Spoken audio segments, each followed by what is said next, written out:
Bond,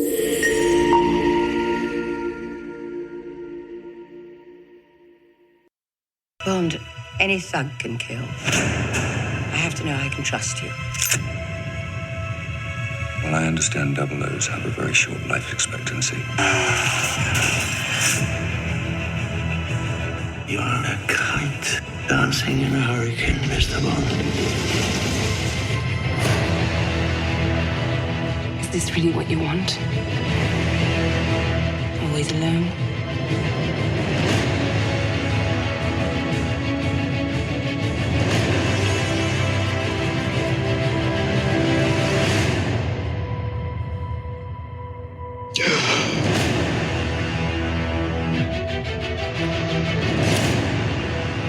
We used to be able to get into a room with the enemy. Now they're just floating in the ether. When her secret finds its way out, it'll be the death of you. Oh my God.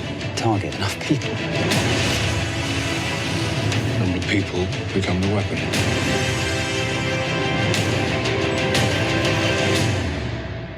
Who is he? James, you don't know what this is. James Bond. License to kill. In love with Madeleine Swan. I could be speaking to my own reflection. Only your skills die with your body. And life is all about leaving something behind. Isn't it? Come on, Bond. Where the hell are you?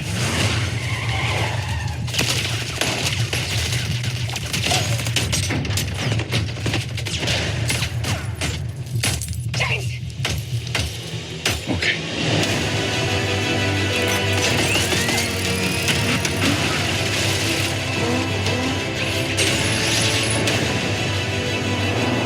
If we don't do this, there will be nothing left to save. I have to finish this. You ever flown one of these? No.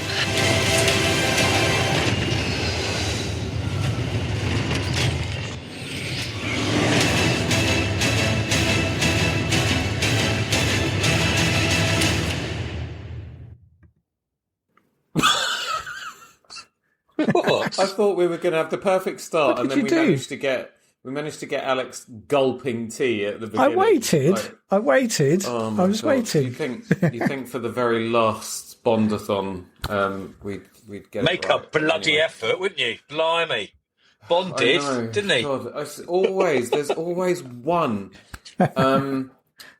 Welcome back to the Tailoring Talk magazine. Yes, it's time for the very last Bondathon. My friends and I are watching the entire James Bond series from start to finish, beginning with Dr. No, working our way through one movie, 1 month at a time, and we are finally here at the very last Bond movie. Well, for now, because James Bond Will return. He will. Okay. If you are... They will return. That'll just come through. I'm really sorry, they've been day drinking again. If you're watching on YouTube, thank you so much. Please don't switch off just yet, because we've got a really great show lined up for you. And hit that subscribe button, and also give us a like, or you can give us a thumbs down if you don't like this. That's absolutely fine. And remember, join in the comments. We really love that. We are hoping to hit 1,000 subscribers by Christmas, so if we're not there already by the time this episode goes out, please just hit subscribe and help us out. And if you're listening the traditional way on Spotify, Apple Podcasts, or any of the other many podcast listening platforms that are out there, please do leave us a rating and a review if your podcast vessel allows. I am joined today by regular co-hosts of TTM. First off, it's The Voice, who we are not hearing for the last time because we've got plenty of stuff we need to moan about in the weeks and months to come. It is John Evans. John, the Swiss Army knife of teachers, how are you? Very well, thank you. Yes, very good. It's predicted snow in my area, but I think it's just going to be rain and sleet as always, which is part of our human condition down here in the the little country on the outside of Europe. But yeah, all good. Yeah, we did have snow in North London, and then it progressively turned to sleet as I got closer to town today. It's like winning the lottery and getting given 10p, isn't it? Snow in England. Yeah. Yeah, it is. Although I was on my Vespa and I was absolutely freezing, and I regretted it. But the point of regret and severe pain in my hands and my feet, I was kind of just past the halfway point of no return, so I had to persevere. But I think the bike is going to get put away for winter. Yeah, so me there too. we go. Yeah. So a tenuous link to gadgets there, because I need to introduce the heart of Tailoring Talk magazine. It is the gadget guru with a heart of gold, Alex Hansford. Alex, how are you? I'm all right, thank you. Not bad. Better having seen this film. Oh, okay, good, because a lot of people went. It was a very good film. How do you take your tea, by the way? Julie Andrews, white nun. With a spoonful of sugar? No, white and none in terms of sugar. See, Julie Andrews. Julie Andrews. From The Sound of Music. No, Julie none. Andrews, She's a nun, Bobby, and he's got no sugar, so it's none of the sugar. White and a nun. White nun. Yeah. I was White thinking of nun. Mary Poppins. She was Mary Poppins, right? Yeah, she was as well, yeah. Yeah, that's right. yeah. But that's not the joke. That's not the point of it. No. Yeah, but you said like Julie Andrews, and I immediately thought sugar, because that makes sense, doesn't it? A spoonful of sugar. You must really struggle with rhyming slang, because you must like pick the wrong thing, and then what's milk and beans? Well, it's milk and baked beans, right? Jeans, mate. It's a jeans, isn't it? Jeans. Yeah. You'd think a tailor would know that, wouldn't you, Alex? I don't think jeans were invented when Cockney rhyming slang came out. Anyway, right, on with the show. So, if you have not seen No Time to Die, because that is the movie that we're reviewing and discussing today, please hit pause. And it's fairly plausible, guys. I mean, come on, it was only 4 years ago, so we're sort of fully up to date now. Yeah. But hit pause, go watch the film, come back and join us, because we will be spoiling the living daylights out of this movie. It's the last time I get to say that. I was so sad. But yes, No Time to Die. Now, this was the first major... Well, it was the first motion picture release in cinemas post-pandemic. I was very excited to go back to the cinema after all that COVID nonsense. And I remember coming out of this one feeling quite melancholy and quite contemplative, if that's even a word. But you know what I mean? I was contemplating things a lot. Didn't they say, Bobby, that this film saved cinema after the COVID lockdown? Yeah, well, with the box office numbers that it did, it was meant like to, the yeah. highest grossing post-pandemic era film. But we will get onto that later when we get into the numbers. But yeah, I was really glad to see it the second time around, because I did buy it the moment it came out on VOD, me too. but I never went back to it because I for some reason, I don't know, I just wasn't sure, or I don't know what it was. But actually watching it, I was really, really, really, really glad to go back to it. And I think I appreciated it much better the second time around. John, how about you? Did you go see it on your own? Did you go with Becca? Yes and yes. I went to see it on my own. Fine. Alex? First. No. Listen, I went to see it on my own, and Becca was furious that she hadn't seen it with me. So then I went to see it again with her, but didn't tell her about the ending, which I won't mention until people have got to that point in the podcast. But it was quite nice, quite interesting watching her reaction, because kind of there's the point in the film where you can kind of tell what's going to happen. She kept saying to me, "Hold on, that's not going to happen, is it? Hold on, that's not going to happen, is it?" And I had to sort of hold myself back from giving her any clues. So it was interesting. Yeah. So this time I saw it before this podcast. This is the third time I've seen it, and I appreciated it even more the third time, I think. Alex, did you and Amy take a sort of post-dish COVID trip to the cinema? We did. It was quite similar to John, in that I saw it in a midnight showing with some of the lads that I go and see midnight showings with. And so really enjoyed it, and then went, damn it, I can't tell anyone about this at all because I'm going to ruin it. So then I went back to Amy and I was like, yeah, we have to watch this. So we did. So we went and saw it. It's in an IMAX cinema, which was really good. But I believe that we still had to wear masks at that time, and it was a very strange watching experience. I mean, considering the main character wears a mask at the beginning of the film as well, it's interesting, isn't it? One of the main characters. Yeah. It's not an ideal viewing experience. And then you had this odd dance like later after, once people had kind of relaxed a bit, where everyone would wear their mask up to the point that they sat down and then they took their mask off. And it just felt weird at the time, I think, because we were so unused to close contact with people. So it really did like shutter huge cinemas, and a lot of them were just bailed out by the government and stuff, because they just all went bankrupt, because with no visitors you can't run a cinema. So it makes me very sad, Alex. Because only really post COVID have the big chains really thrived, and I don't think anymore, and we'll talk about it later on perhaps, that the big chain experience is the best way to see these films anymore, really.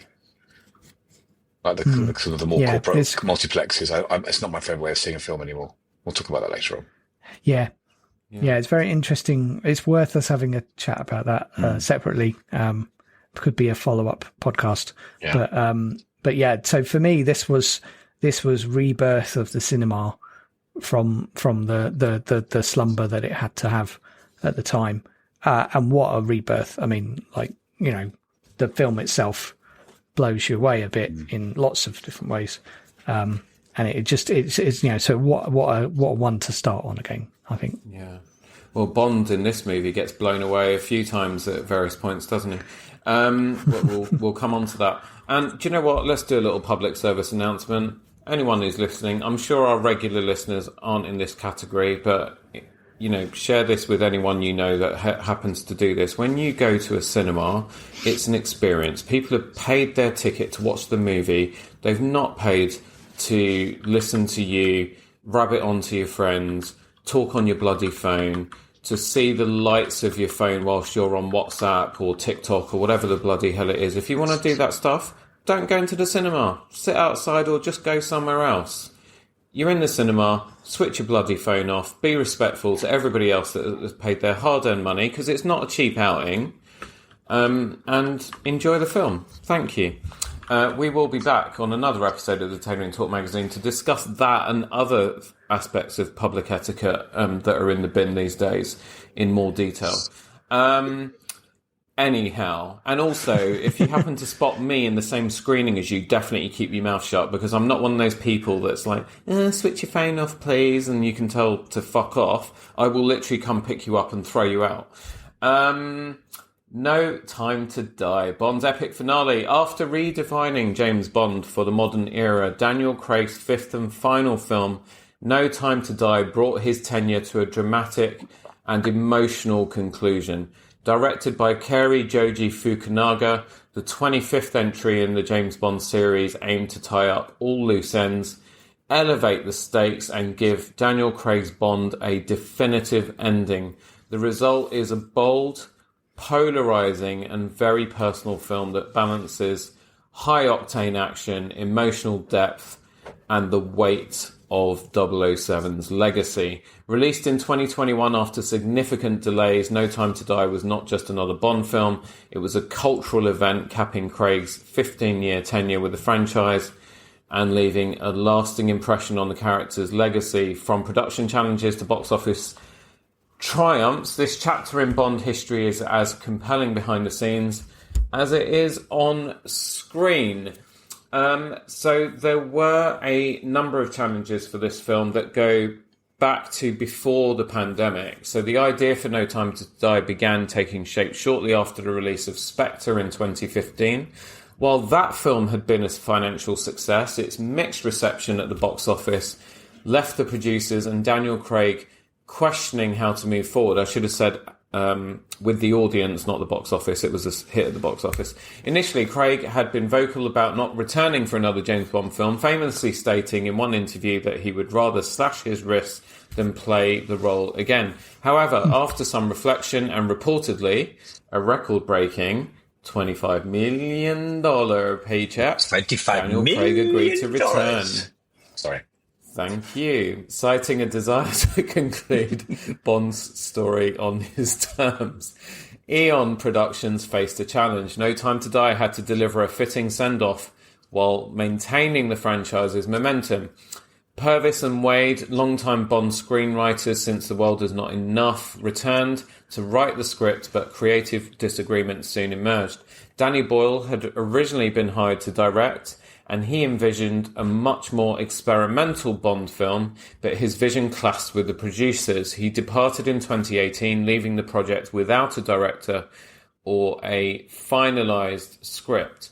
Kerry Joji Fukunaga became the first American to direct a Bond film, bringing a distinct storytelling style and cinematic flair. He built a reputation for bold, character-driven narratives, having directed the first season of True Detective, which for me is still the very best one, Beasts of No Nation, and he sought to deepen 007's emotional journey while honouring the legacy of the series. He co-wrote the script alongside Purvis Wade and Phoebe Waller-Bridge, who was brought in to add some flair and brevity, light-hearted brevity to the script.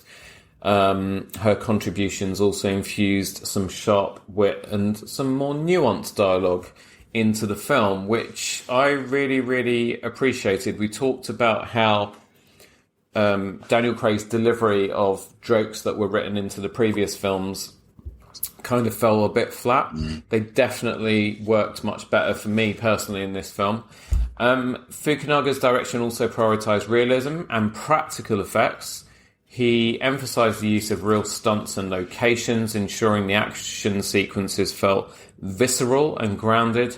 His vision for the film was ambitious, aiming to make the film not just a Bond story, but a cinematic epic, which I think he succeeded in, because this is one of the best-looking Bond films ever. It just was amazing. I absolutely just couldn't take my eyes off the screen for this one.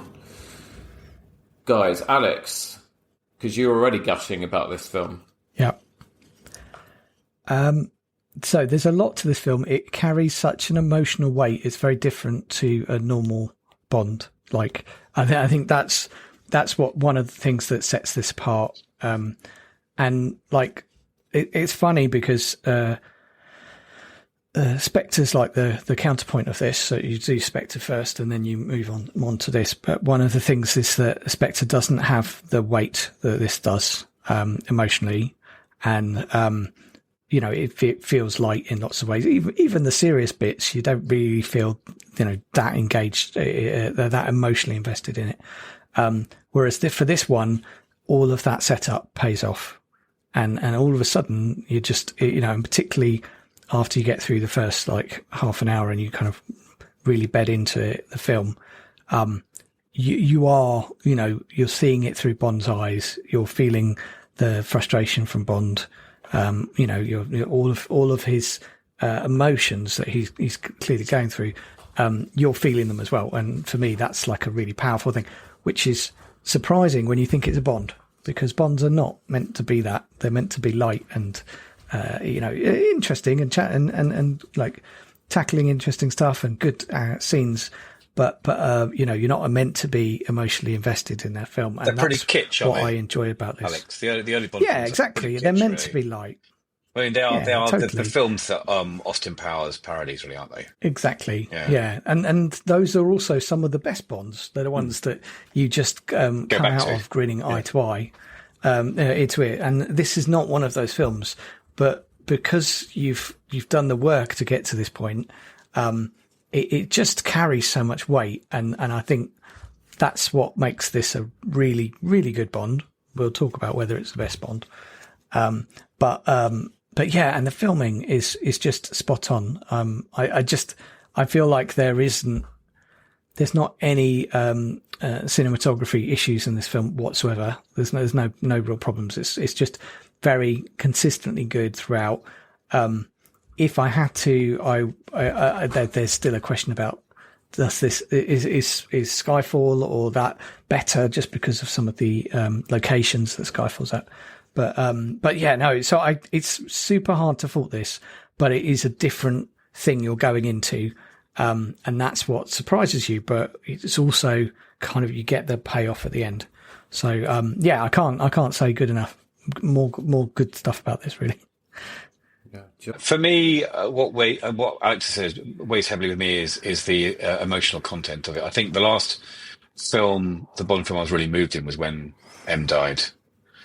And I think this is, for me, a more emotional experience. And that's what kind of gives it kind of a bit of a gold seal to the film, I think, is just how they're not insulting the viewer's intelligence by, Bond at the last minute is, well, I won't say too much because I don't want to spoil. We can talk about spoilers now. You've done the spoiler warning, haven't you, Bobby? Yeah, but we can. I mean, look, if anybody is still listening and doesn't want to know about what happens, you haven't seen it, I'm going to count back from 5 and just give you a moment to jump off of this and then go see the film, because it is, like I say, it's perfectly plausible because it was only 4 years ago that there might be people who've been following along the Bondathon with us and haven't seen it. So 5, 4, 3, 2, go. So yeah, in the cinema, I knew Bond was going to die at the end, and I watched Becca react, and she kept saying to me, No, they can't. They're not going to do this. No, they're not going to do this. They're not going to do. And then when they did, she was absolutely shocked. And Alex, you hinted at a follow-up podcast. We're probably going to speculate about next Bond later on in another podcast. But I think they were very brave. They actually did something very different at the end. And the fact they killed off all the Spectre as well in this film, it was. I sat afterwards thinking about this, thinking they must. Because at the end, right at the end, the credits, there is a James Bond will return message.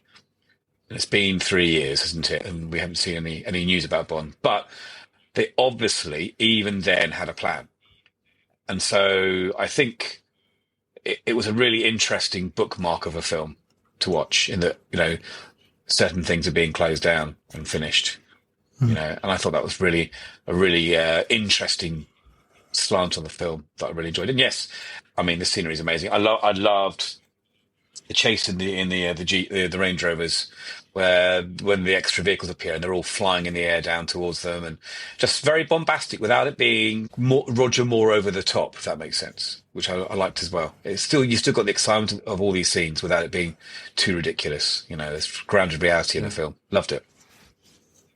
How about you, Bobby? Yeah, visually, I couldn't take my eyes off it. And I think the other thing as well that got me the first time round was because he brought Hans Zimmer in to do the score for this film. Hans Zimmer's first Bond movie ever. He was taken away from Christopher Nolan. So Tenet, I believe, was the first Nolan film to not be scored by Hans Zimmer because he was doing No Time to Die. And I think that also really, really helped. Because, as you guys know, I'm very passionate about the combination of the music with the visuals, and there were no real jarring moments for me in this, aside from I wish that they had taken the opportunity as the last Daniel Craig film to actually use the Bond theme in more places and a bit more obviously as well. It was hinted at quite a lot.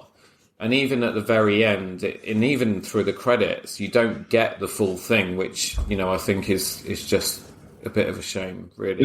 Ludwig Göransson did Tenet, didn't he, Bobby? Ludwig Göransson, I think, did the soundtrack to Arrival as well. Yeah. Which is, he's also a very good musician. But I love the inclusion of We Have All the Time in the World as well at the beginning. Bookmarking both ends of the film. I thought that was so moving. It really was.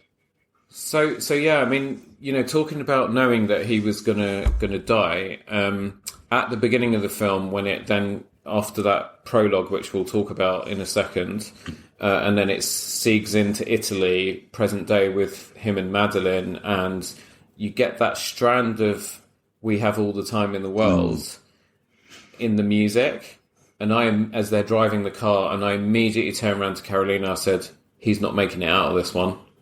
And so she whispered back, what makes you say that? Wouldn't it mean that she's going to die? And I said, no. I said, because they already killed Diana Rigg in the other one. Yeah. I reckon they've flipped it round. But I said, there's no way they're using that on Her Majesty's Secret Service theme and him not dying. He's going. That's it. And so I kind of sat there watching this film for the first time ever, not knowing, obviously, this is just me speculating, but instinctively I knew he wasn't going to make it out. Do you So think, it Bobby, makes for an interesting... you've watched too much Bond? Now you know too much to enjoy the films anymore. You're in too deep, No, Bobby. You're in too deep. That's the problem. If anything, I think and we'll talk about this more in detail on a separate episode, I think, because there's a lot of film to get through tonight. I think that I don't regret doing the Bondathon. I've really, really enjoyed it, and I'm going to start this all over again on my own after.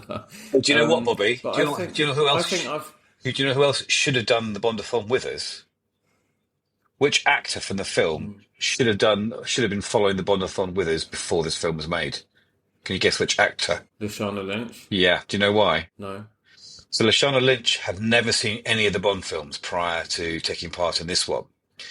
So when her role had been cast, she sat down and watched every single Bond back to back from Dr. No right up to Spectre before filming. So this podcast, you never know, she may even listen to it. Lashana, if you're listening, let us know. Yeah, thanks, Bobby. But I think that's really interesting that she'd never seen a Bond before becoming 007 in a Bond film. Isn't that mad? Anyway. Yeah.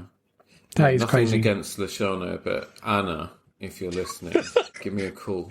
She'll be back. Slip into my DMs. So yeah, there we go. Right, now I've distracted everybody. I wanted to quickly just talk about the whole... Okay, so, interesting stuff. When Danny Boyle was originally hired to do this film, he pitched it to take place in present-day Russia and explore 007's origins. And then Broccoli and Wilson, Michael Wilson and Barbara Broccoli, they lost confidence in his idea. So basically, he went. That was the creative difference bit. Is that when they brought in Phoebe as well, Bobby? I presume they would have replaced for extra writing duties after he left, I guess.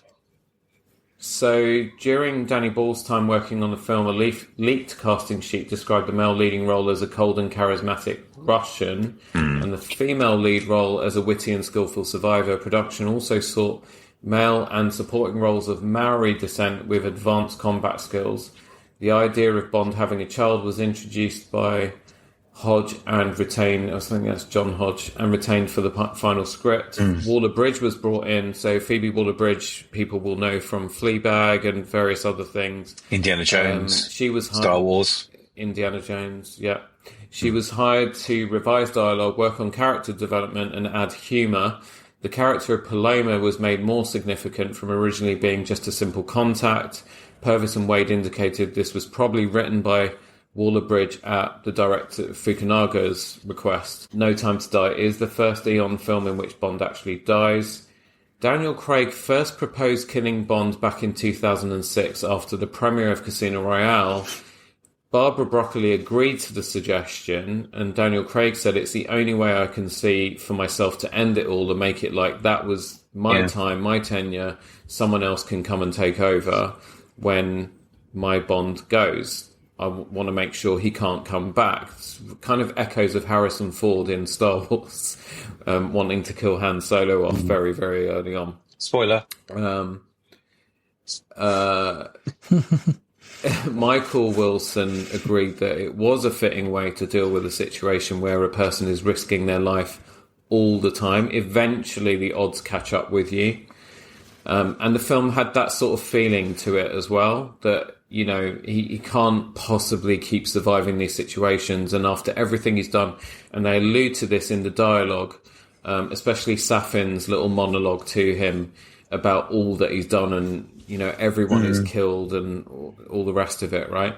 The production team considered several ways for Bond to die. There's a title for the next Bond film, including being shot by an anonymous shooter. However, the Fukunaga said that a conventional weapons death felt inappropriate considering Bond had been able to escape from everything else in his career. Daniel Craig said the team tried to create a sense of tragedy and weight by using Safin's bioweapon, which killed the only thing that Bond wants in life, which is to be with the people that he loves. I thought that was an amazing sort of part of the story. Just the bitterness of the bittersweet irony of it all completely. Like the whole plot was about this nanite kind of chemical thing. What's it called? Heracles. Nanobots, Heracles. Yeah, Heracles, yeah. And just like that was the thing at the end that really decides what's going on. I thought it was really clever. Yeah. Let's move a little bit through the story now. I'll try not to do this too in depth, so we'll just kind of take a high-flying view. But the opening sequence, No Time to Die, begins with one of the most haunting prologues in the entire series, set in the icy wilderness of Norway. The scene flashes back to Madeleine Swann's traumatic childhood.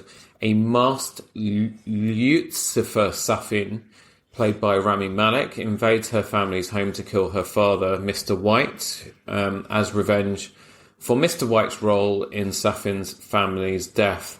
His cold, calculated demeanour and the eerie mask establish him as a chilling antagonist. I mean, I was freaked out when I saw that. I mean, it had sort of echoes of, Jason's mask in Halloween and stuff. Do you know what the mask? Do you know what the mask is known as? No, the origins of the mask. Well, the mask is actually a Japanese mask made from blocks of cypress, Japanese cypress, and then they use natural pigments to paint it. I think it gets used a lot in the Japanese operas, but it's actually known as a no mask, NOH.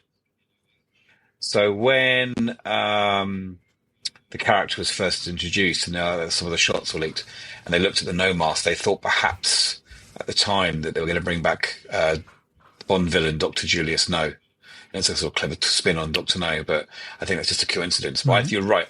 The mask is brilliant, I think. It's a shame it didn't keep it on for longer, really. Yeah. I mean, I was just riveted by that opening, and I remember the same in the cinema as well. It was just kind of like brutal and horrifying in a way. So yeah, kind of different from the really big opening Bond set sequences, but then this really long as well. Just the first, yeah, very long, 24 minutes long. Then, yeah, and also I like the way it links back to Spectre, and that's why with the Daniel Craig films, you really do need to watch them quite close to each other so that you kind of get the links between the thread. them. Yeah. Because, when Madeleine goes to the kitchen and she's looking under the sink for a rag or something, and then the gun is underneath. So cool. We remember in Spectre that she tells Bond that, my dad kept a gun under the kitchen sink and she used that to kill the intruder. I couldn't find anything because for that it sounds like in Spectre they were kind of already setting up the next one, but then I guess maybe not. Maybe that was just coincidence that Well, in Spectre, that bit. Do you remember Bond asks Madeleine, "Have you ever used one of these before?" And she said, she kind of alludes, "Yeah, I've handled one before." And she's, and as you say, she mentions this thing, but I think it's quite easy to go back and look at that film and include those features into this film without having to write it all in one go. It's an easy thing to do, isn't it? She tries to get into the underground bunker area where the bunker. That's it. So she tries to get into that, which obviously, if you see them close together, you're like, hang on a minute, that's familiar. Why is it? And so that's really, again, it's all very nicely tied together. But what it doesn't do is it doesn't treat you with kid gloves. It kind of just says, no, you're grown up. You'll work it out as we go along. And you do, but you do it in your own way as you all of a sudden you kind of work it out. And that's really good. So I really like how it's I like how you're introduced to the house, and then all of a sudden it becomes apparent, like, hang on a minute, this is just like the one that we saw in the last one. Okay.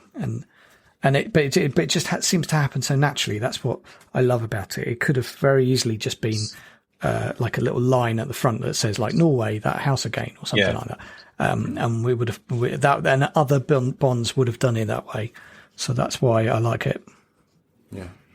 The prologue transitions into the present where Bond and Madeleine, who are now in love, travel to Matera in Italy. Bond visits the grave of Vesper Lynd, seeking closure for his lost love at Madeleine's request, because she says she can't tell him all her secrets and they can't move on with their relationship until he has closure on his previous relationship with Vesper, who prior to Madeleine was the biggest love of his life. However, an explosive ambush interrupts their peace, leading to an amazing car chase through Matera's winding streets. Great. Bond believes that Madeleine has betrayed him. He leaves her, and this sets the stage for the rest of the story, which is defined by elements of trust, betrayal, and ultimately redemption. So yeah, first off, how good does he look in this sequence? Yeah, again, we'll maybe talk about his suits later on, but I think the suits really complemented his look in this film better than the last film. I've seen it. Right. Do you know? Yeah, sorry, Carl. That outfit has inspired me to go back to make my list of Bond outfits from Dr. No through to No Time to Die, and I'm going to recreate. So not all of them, but my favourites, and I'm going to recreate all of them, like at least one from every single film over the next couple of years. Nice. Including that double-breasted coat that Pierce Brosnan wears in The World Is Not Enough. Another Day. Tomorrow Never Dies. Tomorrow Never Dies. Okay. Yeah, when he picks up the BMW. Oh yeah, from the underground garage. This Matera scene's great. I mean, the stunts are great. The bike up the wall stunt's amazing. And Becca said to me when she watched it, "Oh, that's CGI," and I said, "No, that was done. They used like a big 8 meter ramp, and he drove up there about 60 kilometers an hour to get airborne. But that was all real, because I think prior to the film they had a few like featurettes showing that sequence. I've also seen a breakdown of the drunk bridge that he has to hide behind that block on the bridge as the Cyclops guy is chasing him. I've seen Corridor Crew do a breakdown of that scene. And sadly, that car in that scene is all CGI, but it's so well done. You wouldn't know, it's so well like storyboarded and shot so cleanly. It's cracking sequence, really good. And I love the spinning round on the tire sequence with the minigun out the front of the car. It's brilliant. Yeah, and the music. I mean, that is the perfect action sequence because of the music as well. Just the play on the Bond theme for that, but just with the hypertension and the drama. Because you're kind of, I don't know about you guys, but I was more on the passenger seat with Madeleine during that bit while they're shooting at the car. Like, oh my God, the glass is going to break any second and now that's it, we're dead. He's so chilled though, isn't he, Bond? Do something. He's so chilled in that He's sequence. Angry. Yeah. He's just simmering with anger and it's right under the surface and it's like he's going to explode. But which way is he going to explode? Does he explode at her and self-destruct, or does he explode at the people that are attacking them? And luckily, he eventually sort of wakes up and then he explodes at the people attacking him. But then we get every gadget that you'd ever want on that DB5, including some old surprises as well. But we'll come back to that in our favourite segment of the Bondathon. They used eight stunt replicas of the DB5, the gunmetal grey one. And they had to have two of the vehicles. They had to house the mine dispensers, like the sort of exploding caltraps and the miniguns. And then they had another two cars that were controlled by stunt drivers in a cage on the roof, so that the actors could be filmed driving along in those sequences without killing themselves. But again, lovely to see the DB5 in action as well. Such a beautiful car. Yeah. The other thing I really enjoyed was a lot of the pickup shots was still Daniel Craig, like on the motorbike and stuff. He really gave his all. I mean, he tore ligaments on this film. It delayed filming by a few weeks during some sequence in Jamaica, I think. Do you know how he did that? So ankle ligaments. Do you know how he did that? Go on. There was no stunts involved. He was just walking along on set and tripped up. Oh, okay. Oh, no. So it was But a he- really but he- innocuous thing. No, it was, but he made a joke about it at the time. He said, "Oh yeah, no, it was done by some action sequence, but it was just him tripping up over a cable on set, apparently." Okay. But anyway, still, Yeah. so you didn't. There was no point. I looked at anything in there, and I thought that's a double. If there was any double use during that film, which there would have been, like the motorbike sequence when he, goes up that 60-foot ramp or whatever, and also when he grabs the rope and swings off the bridge. But otherwise, a lot of the motorbike shots with him on were him, and there was another really great one. Oh no, sorry, it's the one where he gets the guy off the motorbike, where he jumps at the guy, to get the motorbike. Oh, that was Daniel Craig. It's crazy. Nice. So yeah, Heracles. So 5 years later, Heracles. Bond is. Heracles. Oh no, sorry. Let's talk about another emotional beat. So when they finish all of that, the bit where he takes Madeline to the train station and puts her on the train, and he's not going with her, and then she grabs her tummy. She just taps And her then tummy. again in the cinema. Yeah, in Didn't she? the Yeah. cinema, I was like, she's pregnant. I did exactly the same thing. Exactly the same. Bond's got a kid. Yeah, That's what it was, I mean, yeah. I don't think we're that smart, John. I think it was deliberate. Yeah, I think you're right. Yeah. Let's not get carried away, right? It was engineered. Yeah. But anyway, right? Because we're the audience, we're meant to know she's pregnant. I mean, you would have thought that Bond would have got it, but maybe he was just really pissed off at the time and wasn't picking up on signals. So then we cut to 5 years later. Bond is retired in Jamaica, living on his own. His former CIA ally and friend, Felix Leiter, played by Jeffrey Wright, returning to the role, recruits him to track down Valdo Obruchev, a scientist abducted by Spectre. Bond's mission uncovers Project Heracles, a bioweapon engineered using nanotechnology. Heracles. Whatever. The nanobots are programmed to target specific DNA, making them both a precise weapon and an existential threat. As Bond investigates, he reunites with Madeline only to discover she harbours a secret. Matilda. A young girl who may be his daughter, Matilda in English. This revelation adds emotional stakes to the mission as Bond fights to protect his newfound family. So let's go back to the whole Jamaica sequence, because that's the first time we meet the new 007, played by Lashana Lynch, who I remember not liking the first time I met her, and I don't know if Not meant that's to, are you? because... Yeah. I think she's the new 007, and I was like, really? I think she's got enough to do, and I think actually she doesn't come across too cold. I think it's just that we're so invested in Bond, and if it wasn't for that, I think we probably would be a bit more, understanding about it. But because we're so invested in him, it just like anyone else, it's just like feels jarring. But actually, she didn't do anything wrong. Her attitude was great, and she came across as exceedingly competent. And she had a bit of it was fun though, humour wasn't in it? there. It was fun when she got bested at the Havana, the Cuban hotel. Totally, mission. I thought it was quite a good fun. But I think that's the challenge we had with it, because I think that's the problem, Bobby. We're so invested in Bond in this one that anything else is just like we're almost going, no, go away, no, this is Bond's film, leave him alone. And I think that's how we're feeling, and that's where it's different.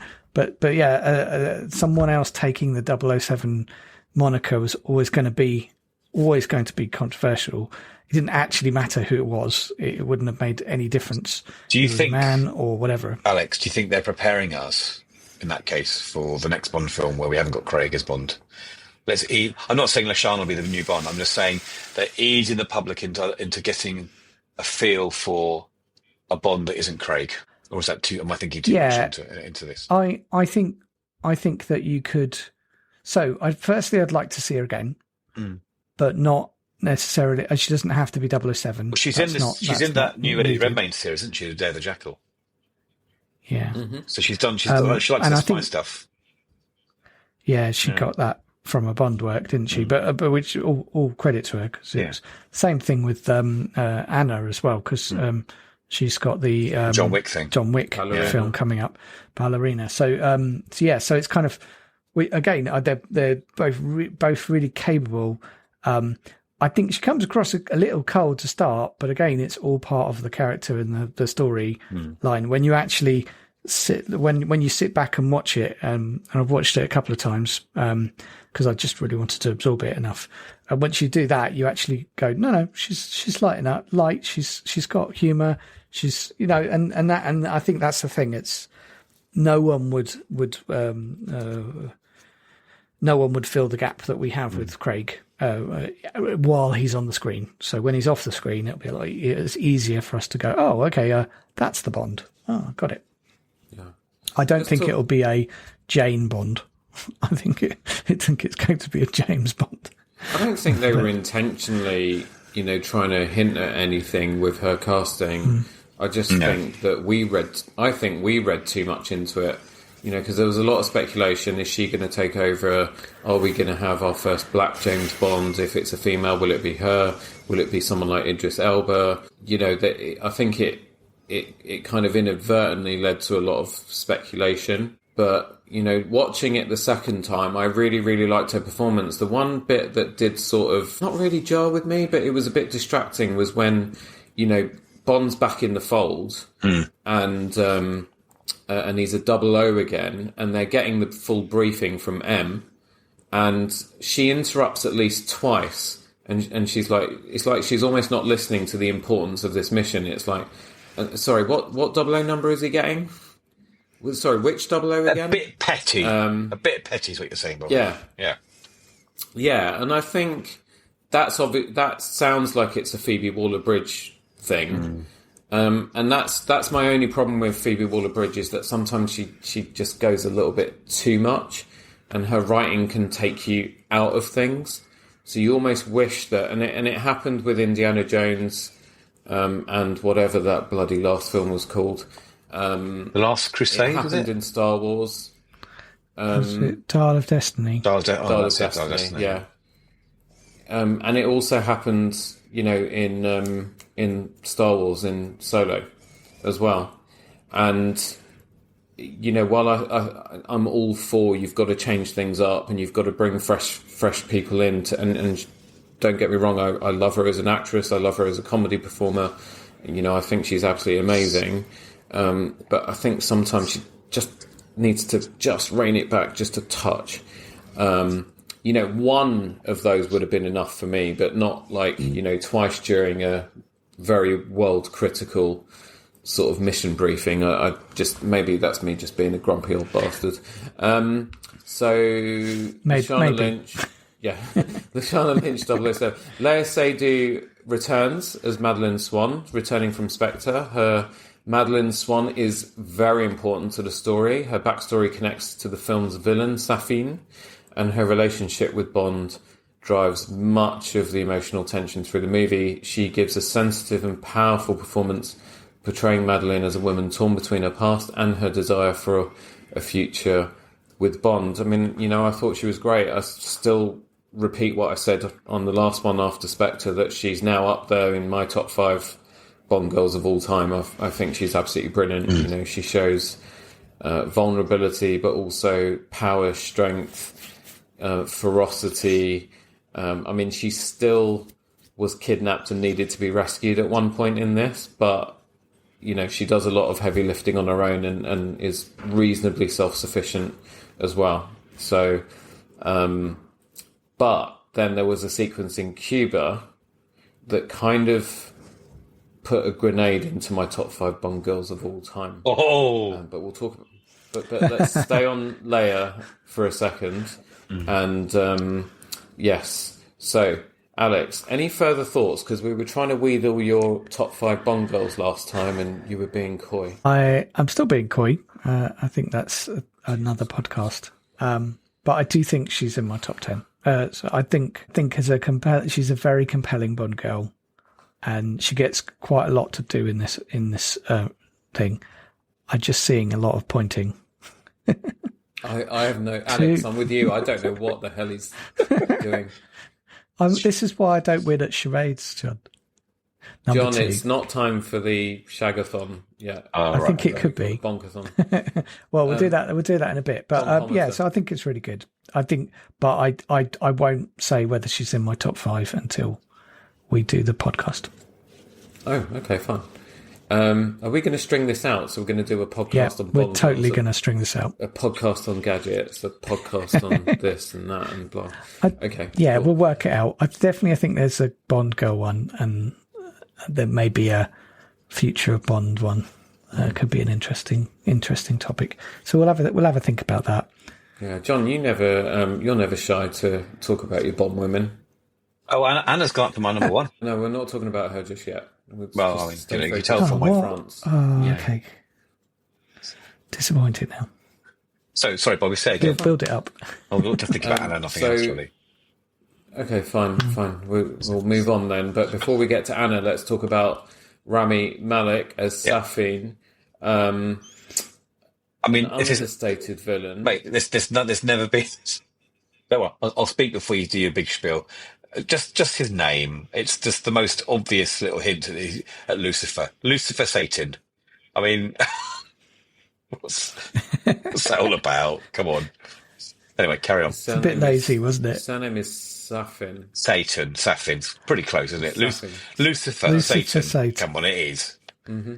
Yeah. Yeah. Anyway, go on. They're Then. not even trying. I didn't have a big monologue for him. I mean, to remind our viewers that his motivations were basically to seek revenge for the death of his family at the hands of Spectre, and he uses Project Heracles.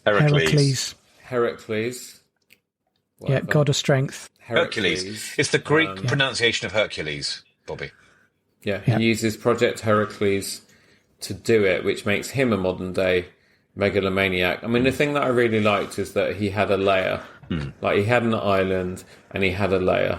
And it's been ages since we had... I mean, I don't think we had any layers in these Daniel Craig movies. So it was really nice.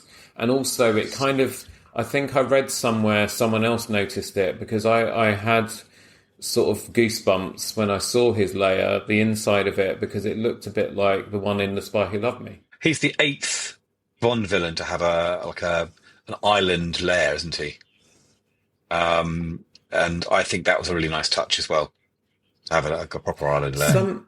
So a lot of critics said that his character was severely underdeveloped compared to other I don't villains. think so. But I didn't agree with that. I thought his motivations, I mean, whilst extreme, but that's generally how, people in Bond films react. I think it was pretty plausible. I mean, look, Spectre freaking kill your whole family. Although I was like, then why do you want to kill the rest of the world? Well, I mean, he's a Bond villain, isn't he? Wanted to kill He's a nutter. Spectre. He's a nutter. I don't think I'm sad that we didn't see more of him. I think he needs more screen time. That's the only thing I could say. A bit more of him posturing and explaining and showing off his weird veiny face really would be cool. Yeah. Jeffrey Wright as Felix Leiter returning. Oh, My favourite Felix. My favourite Felix too. He is also the Delivers most a really often appearing Felix as well. delivers a highly emotional send off when he dies aboard a sinking ship after his CIA colleague is revealed Losh. to Is it be Losh? a Safin agent, which marks a rare loss for 007. Logan Ash. Solidifies their friendship as one of the most genuine in the entire series. The last time we saw that sort of love for Felix Leiter from 007 was Timothy Dalton's Bond in License to Kill. But whilst that was awful, this really was my first, I remember crying in the cinema and I was really upset this time around as well. And I know you got dusty eyes as well, John, didn't you? Yeah, I loved him. I love Felix. Yeah, and Alex, it's what he says just before he passes away to Bond. You know, it's a good life or something. And I was just like, no, please, no, Felix, no. And then Daniel Craig's reaction is what broke me. And that because he's such a great actor, Daniel Craig. I mean, you know, we can't forget that he's a wonderful actor, and those nuances that he shows in what is actually quite fast-paced editing sometimes, but that's just testament to his skill Bobby, as a performer. Felix's last words are, "I want to get back to my family and tell them I saved the world again." Those are his last words. Oh, I'm getting goosebumps now. Oh, that has such impact, doesn't it? Yeah. Oh boy. Whew. The greatest money penny ever for my money. I was thinking about this because I've been a big fan of Samantha Bond, but Naomi Harris, I think, is just the best, and I really hope that she comes back as Moneypenny because she's just been brilliant. You know, not just someone who's sat and stuck at her desk just watching everything from afar and the occasional flirtation with Bond. She's been really integral to the action, and she's been part of his support group and his A-team, really. The most developed Moneypenny in the series, that way. Isn't she, really? The most developed. Yeah. And I love that they opened up a little bit about Q's backstory as well, with him having possibly a gay relationship. I thought that was really nice as well. And that they have a life, and that he's disturbing their life, isn't he, as he comes around and spoils his sort of candlelit dinner. Yeah, we're going to talk about the future of Bond in another podcast, but I don't believe any of these characters we'll see again, unfortunately. We'll talk about that another time. I don't. Which is a shame. Yeah. And I speaking think of the Q, thing is, those are Waller-Bridge moments, aren't they? Yeah. So, and that's the thing. It's like sometimes they stick out like a sore thumb, and other times you're like, yes, I'm glad we did that. Yeah. It's a timing thing for her. Sometimes it works great, and other times it's like, yeah. And I'm not saying like the thing I referred to earlier with Nomi. I'm not saying it's a terrible thing, because in fact it did sort of lighten what was quite a serious thing going on. So I'm not trying to shit all over her or anything, but yeah, she's great. Ben Whishaw returns as Q. Q will always be Desmond Llewellyn to me, but I think Ben Wishaw's just done such a great job as a modern day, younger Q. It's been hinted at previously, but here he is gay. Unfortunately, Moneypenny and Bond gate crash him trying to prepare dinner for who he thinks is his partner at the door, and it's not. It's Bond and Moneypenny. But he's just been wonderful, and I think again, I've got some Paddington vibes from him at the very end when he realised that Bond was a goner and wasn't coming back. Just that gasp and that, just that moment of realisation. But again, he's a wonderful, wonderful, wonderful actor, and I really, really do love what he did with the role.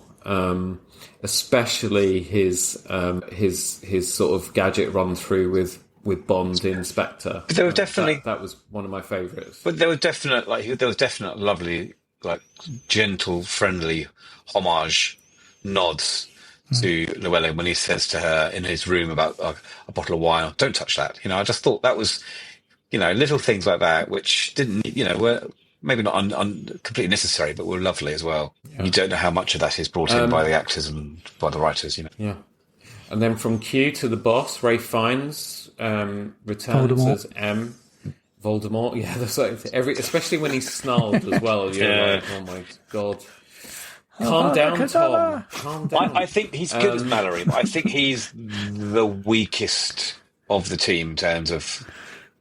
I think, I don't know. He's fine. I just think he's a bit more replaceable than the others. Does that make sense? See, I disagree. I think he was brilliant, and that was emphasised when he was sat in the corridor where he's facing Judi Dench's portrait, and they have all the other M's from the other Bond films there hanging up.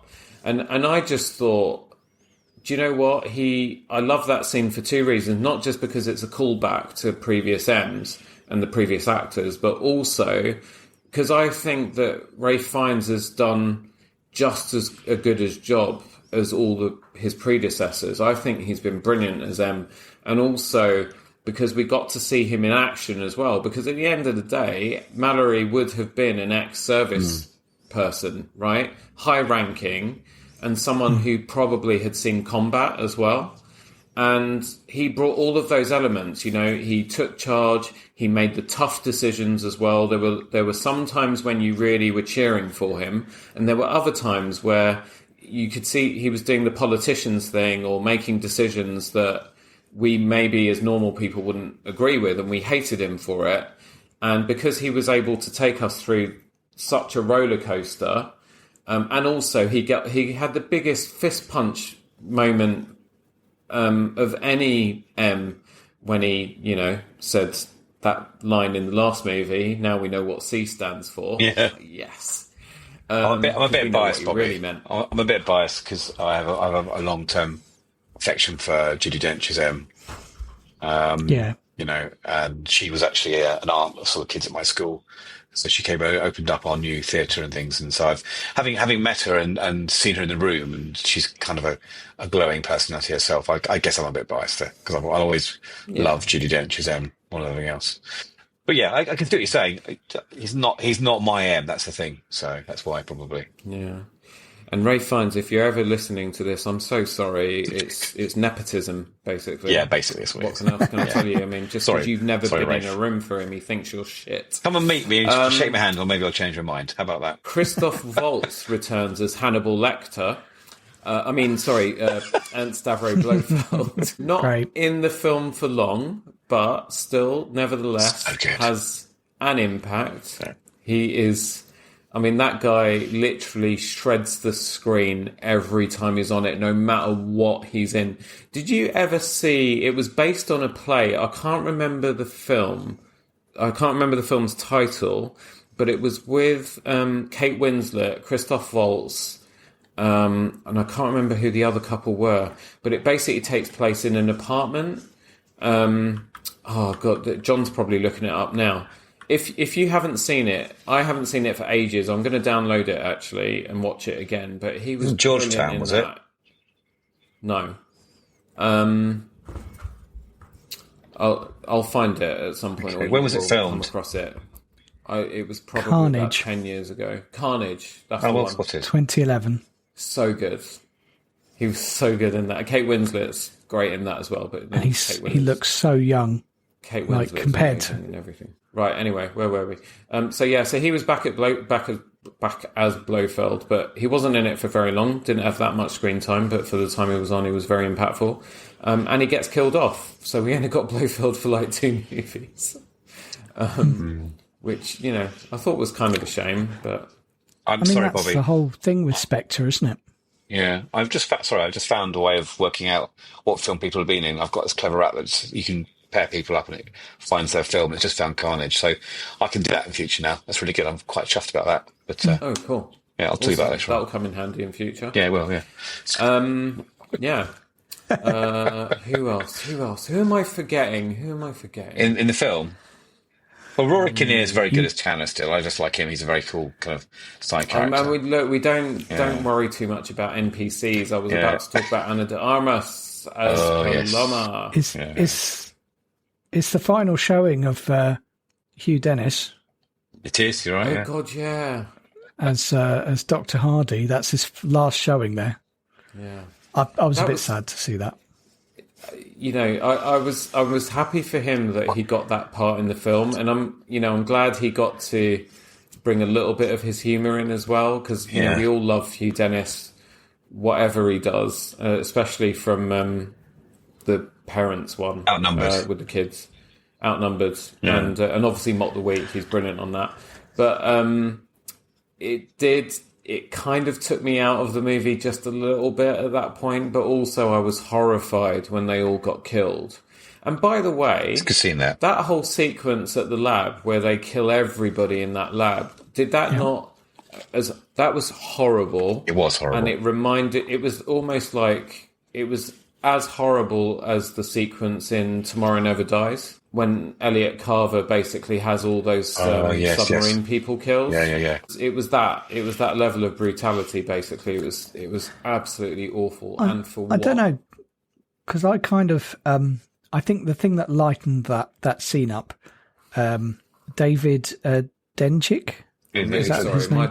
Emily's just farted in my lap, and it's Valdo, Valdo. what's his name? Valdo. Yeah, I Obachev. think I'm being Obachev. invaded with Obachev. nanobots that will never be able to be removed from my bloodstream. Don't touch any more dogs, basically, mate.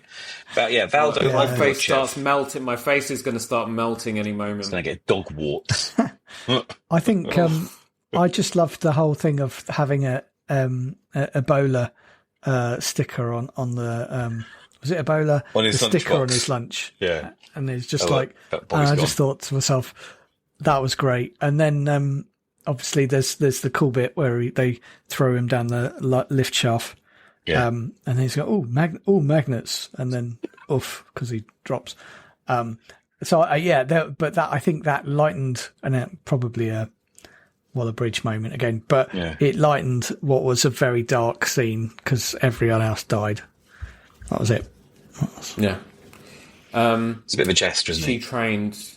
Yeah. She trained really hard for this, Who did? and Anna. Oh, Anna. And she's my favourite Bond girl of all time, despite the fact she was only in the film for about 10 minutes. Do you know She's brilliant? Boy, do you know how long she trained for this film? Probably 3-4 months. No, she trained for 3 weeks. Crikey! And that's- I've seen footage from her training Yeah, sessions. but you know why? That's why, you know the line in the film where she says, I've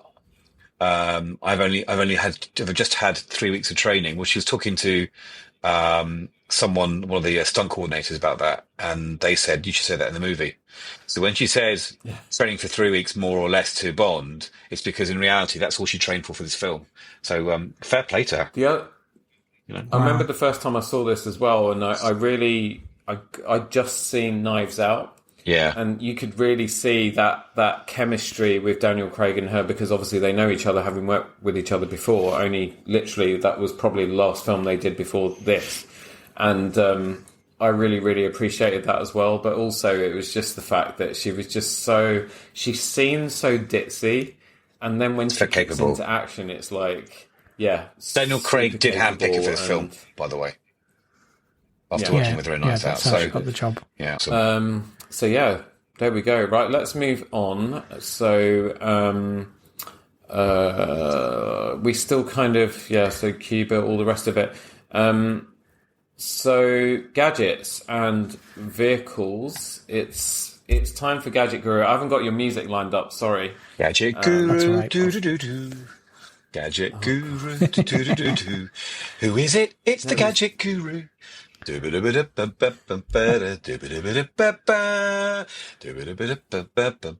Go, Gadget Guru, go. I think you've got to record that and put it in. Just use that. That's all you need. Or not. Anyway. So Take it away, Alex. I love this because there was quite a lot to talk about, which Yeah, was loads. great for a new Bond film. I was like, oh yeah, there's not going to be anything, and there was loads. I mean, I think the big one was the DB5. So there was so much happening on the DB5, and again, it was pretty much all of it was used. The bulletproof glass, the miniguns, the smoke screen, all of that was.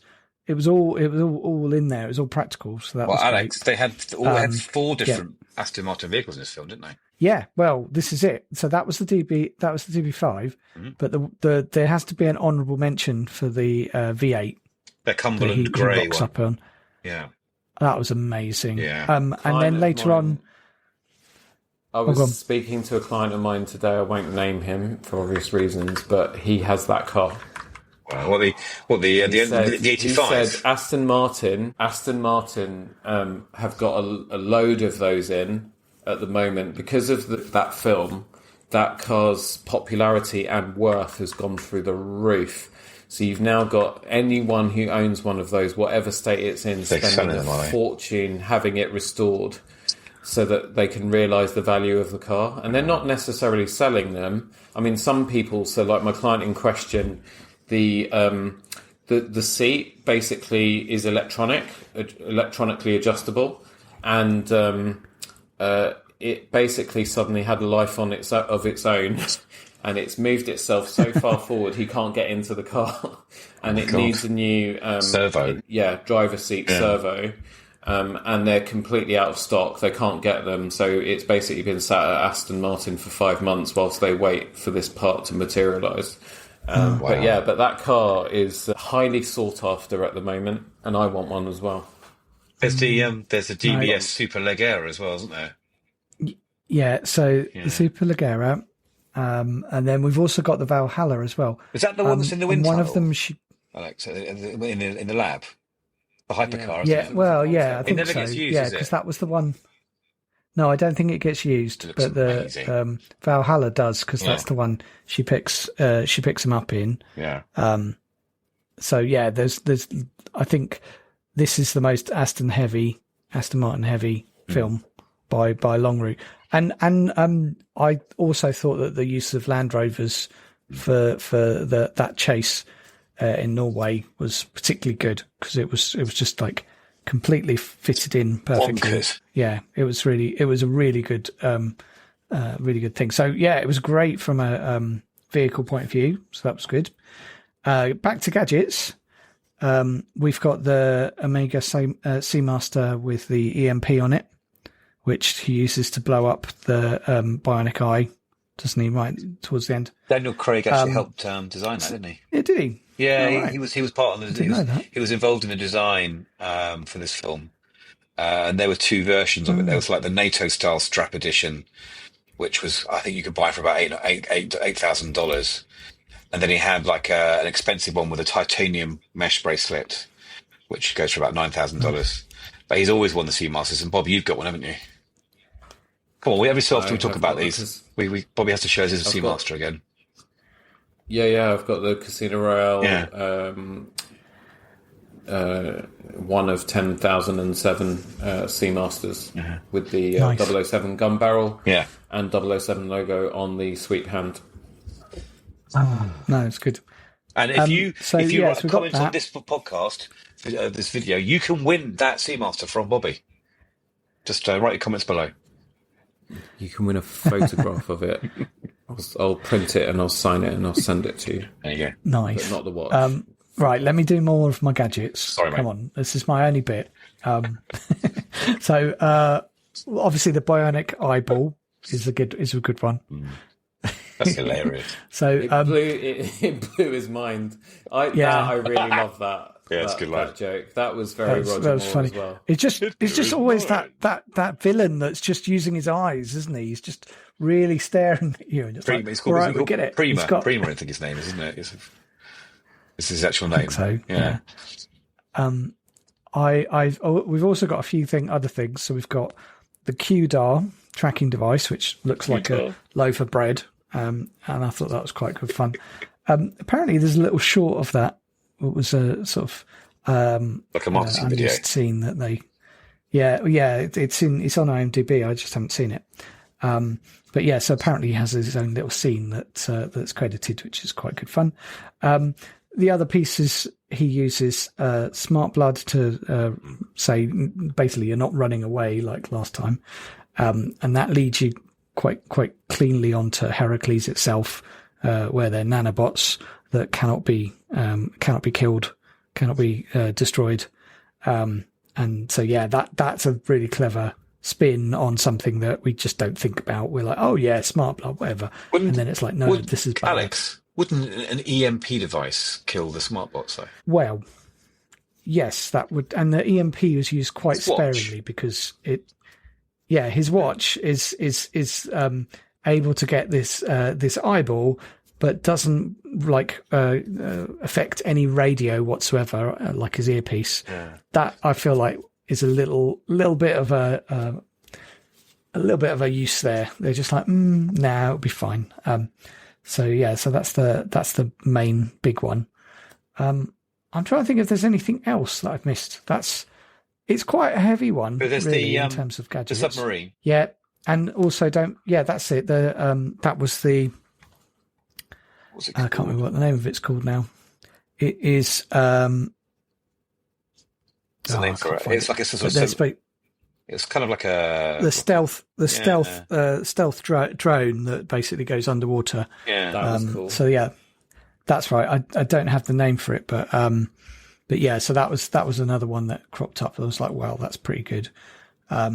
So yeah, I mean, it's a pretty heavy gadget thing. But what I was surprised It's at called is the that folding actually, glider, I think it's called. is that what they said? Yeah, it's the folding submersible glider. That's Yeah. what they call it. Yeah. But I think the thing is that everything is part of the story, as it often is, but it didn't feel throwaway this time. It didn't feel like frivolous. And I think that was quite nice. Like, I think partly it is, because it's such a big plot point of the Heracles nanobots. So I think that was an interesting one, because that could have been really cheesy and could have, we could have all been like, yeah, whatever, but Did you all it was worry, just menacing Alex, enough. when the submersible was just pulling into that sort of the underwater port, that it would just glide through and then the tail fins would hit that metal bridge as it stopped? I'm worried about that. It was very close. It was very close. Like an inch or Almost two. perfectly It was close. really, really Yeah. close. I feel like they probably cut it at just the right time. Yeah. And then we'll never know. So that's what I have. But I do have a question for you. And this is something that I don't know for fact. But Safin, in his island layer that he's got, there's a scene where you see him and there's the reflected light of water in the background, and it's basically it's like one of his lounges or whatever it is, with very sparsely furnished, and it has like harsh brutalist. It's the Zen concrete. gardens. There's some Zen gardens in it as well That's- inside. Yeah. So not the not the outside, the Zen inside garden one. bit, Yeah. but inside there's something that looks like that. Now, for me, that really triggered me, because I was like, that looks like the scene in Blade Runner 2049. Yes. It like really does, because there you've got the You've got the same there sort of you've water got feature, the- haven't you? That he's still standing around. Exactly. Yeah. You've got the same water feature, and that's where they talk obviously about the replicants. I can't remember what his name is now. The I can't remember who the protagonist is. Oh, you mean Jared Leto's character? Yes, that's right. Yeah. Oh, he's not. He's no relation to the original Tyrell. Is he another Tyrell? I can't remember. No, he buys them out. I just can't remember his name. I'll let you know. Wallace. Wallace. That's That's his, it. Yeah. Neander Wallace. Yeah. Another Armour film, by but the way. the thing, as well. yes, oh Yeah. yes, yeah. That's why it triggered me. Yeah. But the thing that I was like, oh, I remember that. You see more of her in that one. But the thing that triggered me is I was like, that's the same set, and I can't find it anywhere whether it is the same set or not. It looks like it's a different.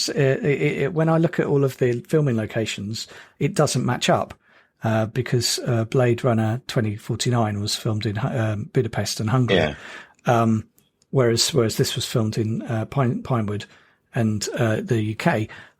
But it's really bugging me. So if anyone knows whether that is the same set or it's a different set that was meant to look like the other one, just send us a note, because I'm gonna do more research. But it was just something that I was like, something about brutalist architecture I like. Anyway, the only gadget I think you might have missed out that I remember, which I found quite kind of weird, was the fact that Bond and both Double O's use Nokia phones as their phones in this. Because I think Nokia was the official partner of No Time to Die, and I think didn't they have a few issues where they had to refilm some scenes because by the time the film came out post-pandemic, the models they were showing were out of date, or Nokia wanted to have an upgraded version of them. So they had to refilm certain scenes for that bit. So I think that's quite funny, because is Nokia still around? Do they still make phones now? Yeah, they do. yeah, they were owned by HMD, a Chinese manufacturer. Right.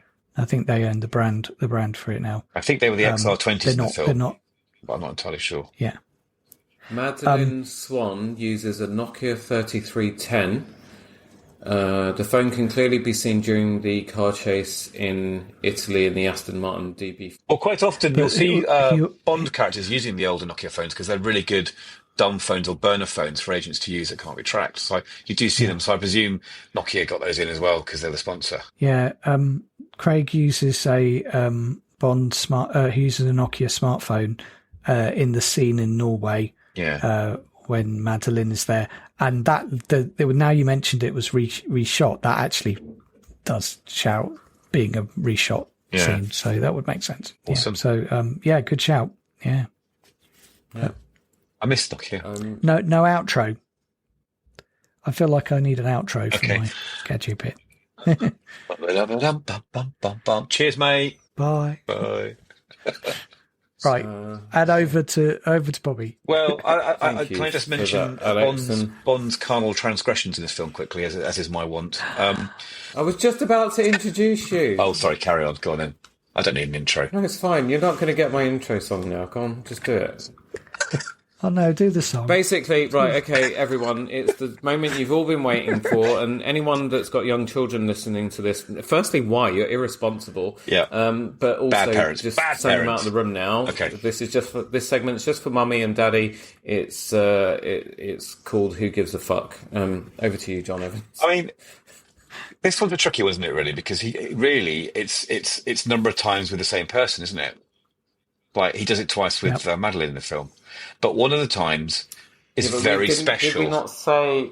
Did we establish it was one it's how many people he boffs, or is it actually how many boffs? I think it's how many boffs, but I think we can go for how many people. In this case, it's one, isn't it? I think it's boffs, Okay, but so then in this how many- case, it how many doesn't boffs? matter because But Well, you've got the boff. Anna Re- You've got the Anna boff in the rebuffs him. Italian place, isn't it? And then you've got the boff in the. Is it in Norway? Does he boff for Norway? I think he does in Norway. yeah, he does. No, he starts Does not? to. They start kissing. Yeah. But then Matilde is at the top of the stairs. Oh and yeah, interrupts them. that's right. That's right. So Well, it is just one. Yeah. I mean, it's giving But him a good he little must indication have, for though, 'cause family he- life, there, isn't it? Really, let's be honest. And he wakes up in the morning as well, so Yeah, I think he did. reckon he would have. Yeah, But I say- okay, I'd but say- not on screen, so we can't count that. But definitely in the hotel in Italy, and then before it all goes tits up. I mean, not literally. I mean, like Yeah. narratively. And yeah, I think probably once in the reunion in Norway at some point. So there you go. Because he hopes to boff the new 007 because he doesn't know who she is at that point. Yeah. And then and there's a flash of hope, maybe hoping that or thinking he's gonna do Paloma, but she just laughs that one off. Well, I mean, I think you get that whole "you're an old man, I'm a young lady" vibe from that, don't you? From that scene, really. Yeah. Yeah, Well, she actually yeah, says very it, much. doesn't she? Yeah. Yeah, she does. Yeah, Yeah. she just says, "Oh no, no, no, no, no." Okay, there you go. So yeah. it's funny because looking back over the boncometers from the beginning to now, John's segments have got shorter and shorter as the Daniel Craig era has gone on. I have done a count in total though, from Doctor No up to today, and it is quite tricky, especially with our rule of whether it's the same person or not. But it's roughly around 55. Wow. It's not many, is it? It's not as many as you think, is it? No, that's not. But then that's like an average of 2 points on But the then, film. where is it more weighted? Is it more weighted to Connery and Brosnan? Well, I Or think Roger Moore and more, Brosnan. but I mean, Doctor No, there was 3. I mean, this could There take. was a lot in Roger Moore, isn't there? Yeah, and this is Connery. Connery's his rough average is about 3. Yeah, it's mostly 3. And then if we look at, I mean, obviously we've got George. How many did George have? Just 1. And then if we go down to like Live and Let Die and so on, we got pretty much there 3 there. I think basically what happened was Craig ruined the average curve more than anything else by the looks of it. It's mostly Right. 3 in the earlier films, and then they dropped to 2. Yeah, View to a Kill, you've got Mayday, you've got Polly Ivanova and Stacey Sutton, that's another 3. Dalton was 2, so Dalton's a man after Craig's heart by the looks of it, really. You know, It's the Welsh thing, isn't it? yeah, I mean, Tomorrow Never Did. Tomorrow Never Dies. Brosnan tired brought the from average back shagging up to sheep. 3 again with Ingeborg, Strong, Paris Carver, and Wai Lin. So, you know. And The World Are Not Enough, Dr. Molly Warmflash, Electra King, and Dr. Christmas Jones. The infamous Christmas Comes But Once a Year. So, yeah, I think Craig has brought the curve down with his more sensitive, serious aspects of his role. So, there you go. The thing is, I always wanted to spend turkey in Christmas. That's It's it. like the last line Yep. of the film. Yeah. Yeah. Never forget that. Okay. My wife Easter hates this part of the eggs. podcast, by the way, folks. She hates it. So I really apologise. Yeah. so do I, Becca. I'm with you. We didn't do a nipple count. Like, I feel for like fuck. Yes, If but you'd then have done Scaramanga that- causes problems, doesn't he? We can't. We he can't. does. Yeah. We I do. don't- Well, we get Craig's, so we're all I right. think it's 2, Alex. Let's total. Let's talk about something. Talk about something nice here. Let's talk about Easter eggs. Everybody loves Easter eggs. All right. These are Bond chocolatey Easter eggs. No Time to Die sees Daniel Craig bid farewell to James Bond in a hail of bullets and missiles, bloodshed, and Easter eggs. And here are just some of the ones that I found. So, the gun barrel sequence, first of all, no blood. Yeah. First hint that he misses. In true James Bond tradition, No Time to Die finally begins with the classic gun barrel sequence, but Daniel Craig's Bond turns and shoots towards the audience as usual, but where there would normally be a shower of blood rolling down the screen, that familiar trail of red is conspicuous by its absence. Sorry, it's really late on a Monday night, Tuesday night. This sequence has been in place since 1962's Dr. No, and the lack of blood is very, very strange, especially in the ultra-violent modern era. But the meaning becomes clear 2.5 hours later when James Bond realises he does have time to die after all. Did you Time notice, to Die's Bobby? blood-free opening In that is an sequence. early sign that 007 is not going to win this fight. Bobby's soldering on here. Did you notice in the gun barrel sequence though that there's a little just in the barrel there's a little double helix when you look at it again, which is I think a reference to the DNA virus in the movie. So Yeah. go back and look at that. There's a little double helix. The last, it's quite clever. Cool. Mr. White's Spectre ring in the introductory flashback where we find a young Madeline running away from Safin, who has come to slaughter her father, Mr. White. She tries hiding in his safe room. The camera glides over a stack of passports and there is a Spectre ring sitting on top of it. The octopus branded ring is worn by all Blofeld employees, both in the classic Bond movies and in the modern day ones with Daniel Craig, the last two actually, because of movie rights. So there we go. The Aston Martin DB5 we've already talked about returns in all its glory in No Time to Die, as Bond and Swan are cruising through the beautiful mountains of Matera in Italy. The iconic vehicle made its debut in 1964's Goldfinger and has made various cameos throughout the series. Daniel Craig's incarnation of 007 won himself the DB5 in Casino Royale without the classic license plate before finally getting the proper Connery one in Skyfall. All the Time in the World, honouring George Lazenby. We hear references to that famous moment from George Lazenby's solo outing as 007 in On Her Majesty's Secret Service in Matera. We heard it in On Her Majesty's where Bond cradles his deceased wife's body. Boo-hoo, Diana Rick, we love you. And the line, he says the line to Madeline, and he repeats the line again, but this time he says, "You have all the time in the world," just before he dies, and he says farewell to her. What else? Bond at Vesper Lynd's grave. This mirrors the sequence in Roger Moore's For Your Eyes Only, where at the beginning he pays a rare visit to the grave of Tracy Bond, and also following the For Your Eyes Only formula, Bond falls victim to a graveside ambush. He is never permitted even a moment's peace in these movies, especially when grieving for a dead wife or lover. Or Bond.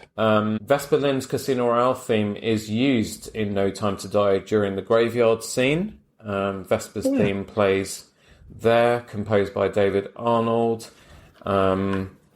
And what was the next one? No Time to Die's title sequence has images from Dr. No, On Her Majesty's Secret Service, and Thunderball. By the way, it was a great title sequence as well. It was.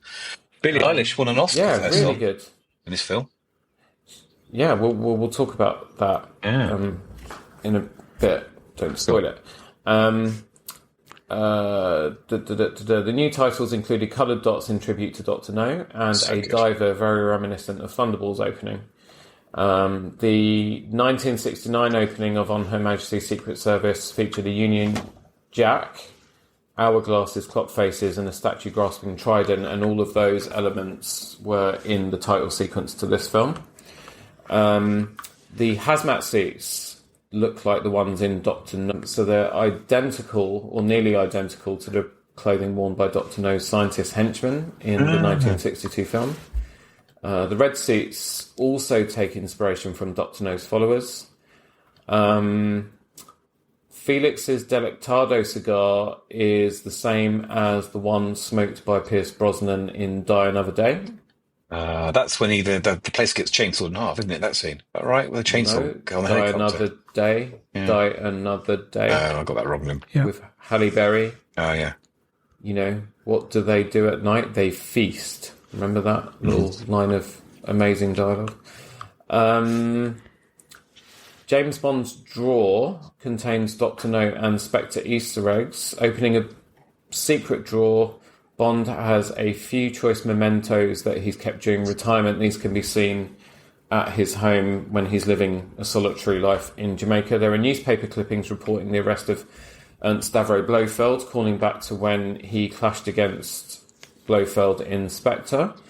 There is a shell inside, which is a brilliant Dr. No Easter egg. During Sean Connery's own time in Jamaica, he met Honey Rider while she was diving for shells on the beach. And continuing the gag, Nomi introduces herself as a diver in a later scene. Daniel Craig refers to himself as Commander Bond during his first meeting with Nomi. The new 007 is asked to refer to her predecessor as Commander Bond. Bond's pre-MI6 military rank has always been part of his character, but the title remained understated while he worked as a 00. Now he's in retirement, Commander Bond becomes more prominent, at least until the final act. Bobby, to interrupt you there on the commander bit, were you aware that about 5 days before the reveal of the filming or the premiere of the film, Daniel Craig was given an honorary commander title by the real British military, Nice. the British Royal Navy. I like Yeah, that. before the premiere actually, and it was basically to reflect his personal support for the Her Majesty's Armed Forces. So they actually made Daniel Craig an honorary commander of the British Navy just before this film was released, Oh, which cool. I think is really cool. Yeah, which they should withdraw it now that he dresses like a flipping mad I've seen those. artist. What is that about? What is that about? It's ruined everything. Yeah, I know. Loewe signed him up, and he's now their brand ambassador, and he looks awful. He looks like the towel rail in your bathroom, doesn't he? Now, unfortunately.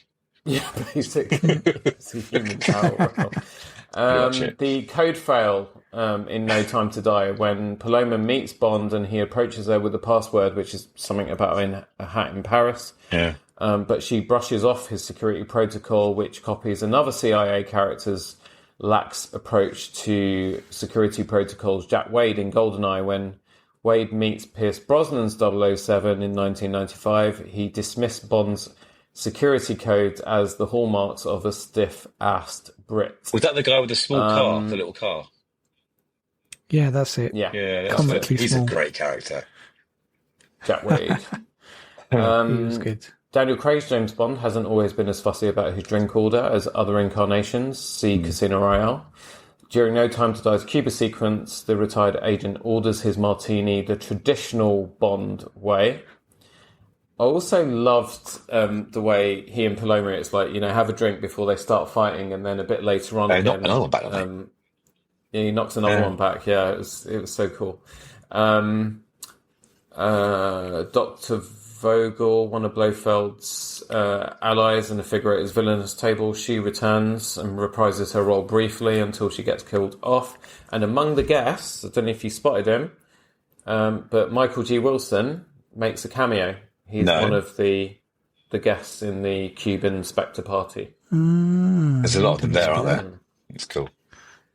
Yeah. Paloma's 1957 Chevrolet that she crashes into the scaffolding to get hold of Valdo Obrachev is a 1957 Chevrolet Bel Air, previously appeared in Dr. No, driven by Spectre assassin Mr. Jones. That's the one where, Sean Connery, there's that sort of car chase, and then Connery... can't remember, it's something to do with his cane or something, but anyway, that's the same car. Nice. Line repeated from The Spy Who Loved Me. Before Felix dies, James Bond utters, "We've really got to stop meeting like this." Roger Moore's Bond used the same line on Anya Amasova, Agent XXX, in The Spy Who Loved Me, although their relationship was a little bit different, and the circumstances, although the circumstances of being in peril were similar. No Time to Die's Life Raft echoes You Only Live Twice after watching Felix's uncanny impression of Jack from Titanic. Sorry. James Bond locates an inflatable yellow life raft. The rescue boat is extremely similar to the one in You Only Live Twice, in which Sean Connery's Bond and Kissy Suzuki end the film making love, as John will know from his Bonkathon examinations and homework, on their own yellow blow-up raft. No luck for Daniel Craig's 007, who is left to mourn Felix's death all by himself. The Aston Martin V8, which 007 dusts off in this movie, has been waiting patiently in a garage since 1987.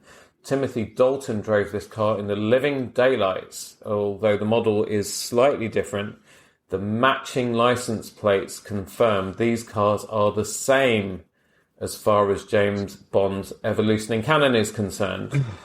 Judi Dench's M Bulldog gift to 007 from Skyfall is also gathering dust in James Bond's garage, the very same one that we see on M's desk in Skyfall.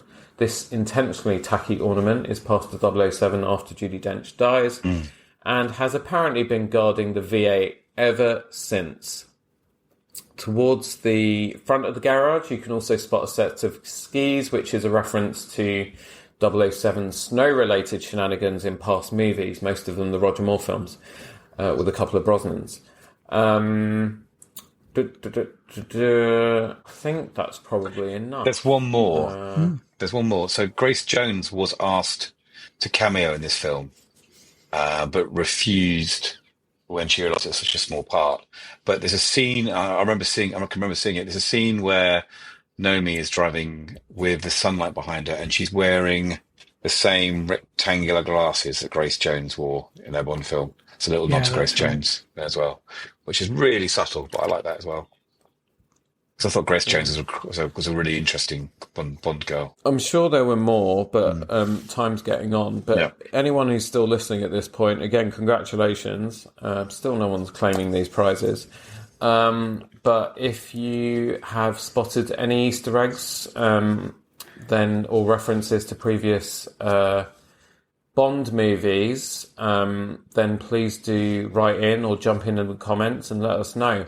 Another one just to mention actually was the Logan Ash death, the dodgy CIA agent. That was a copy of Roger Moore's killing of a bad guy in For Your Eyes Only, where he kicks the car off the cliff. So yeah, so they did put a lot of little references. And then when he's in the final sequence, when he walks through the tunnel and someone shoots at him and he turns around and echoes the gun barrel sequence. So that kind of acts like a second gun barrel sequence. So yeah, and he just looks really freaking cool in that outfit as well.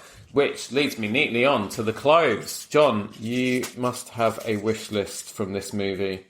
Well, I mean, I love what your heart desires. The suits are all very nice, but I did like his. We've talked about this before in one of the Bond films, but I did like his navy jumper outfit, and when he's attacking the final lair, the island lair. That outfit was really cool, like a kind of man ready for action, but still looking pretty cool.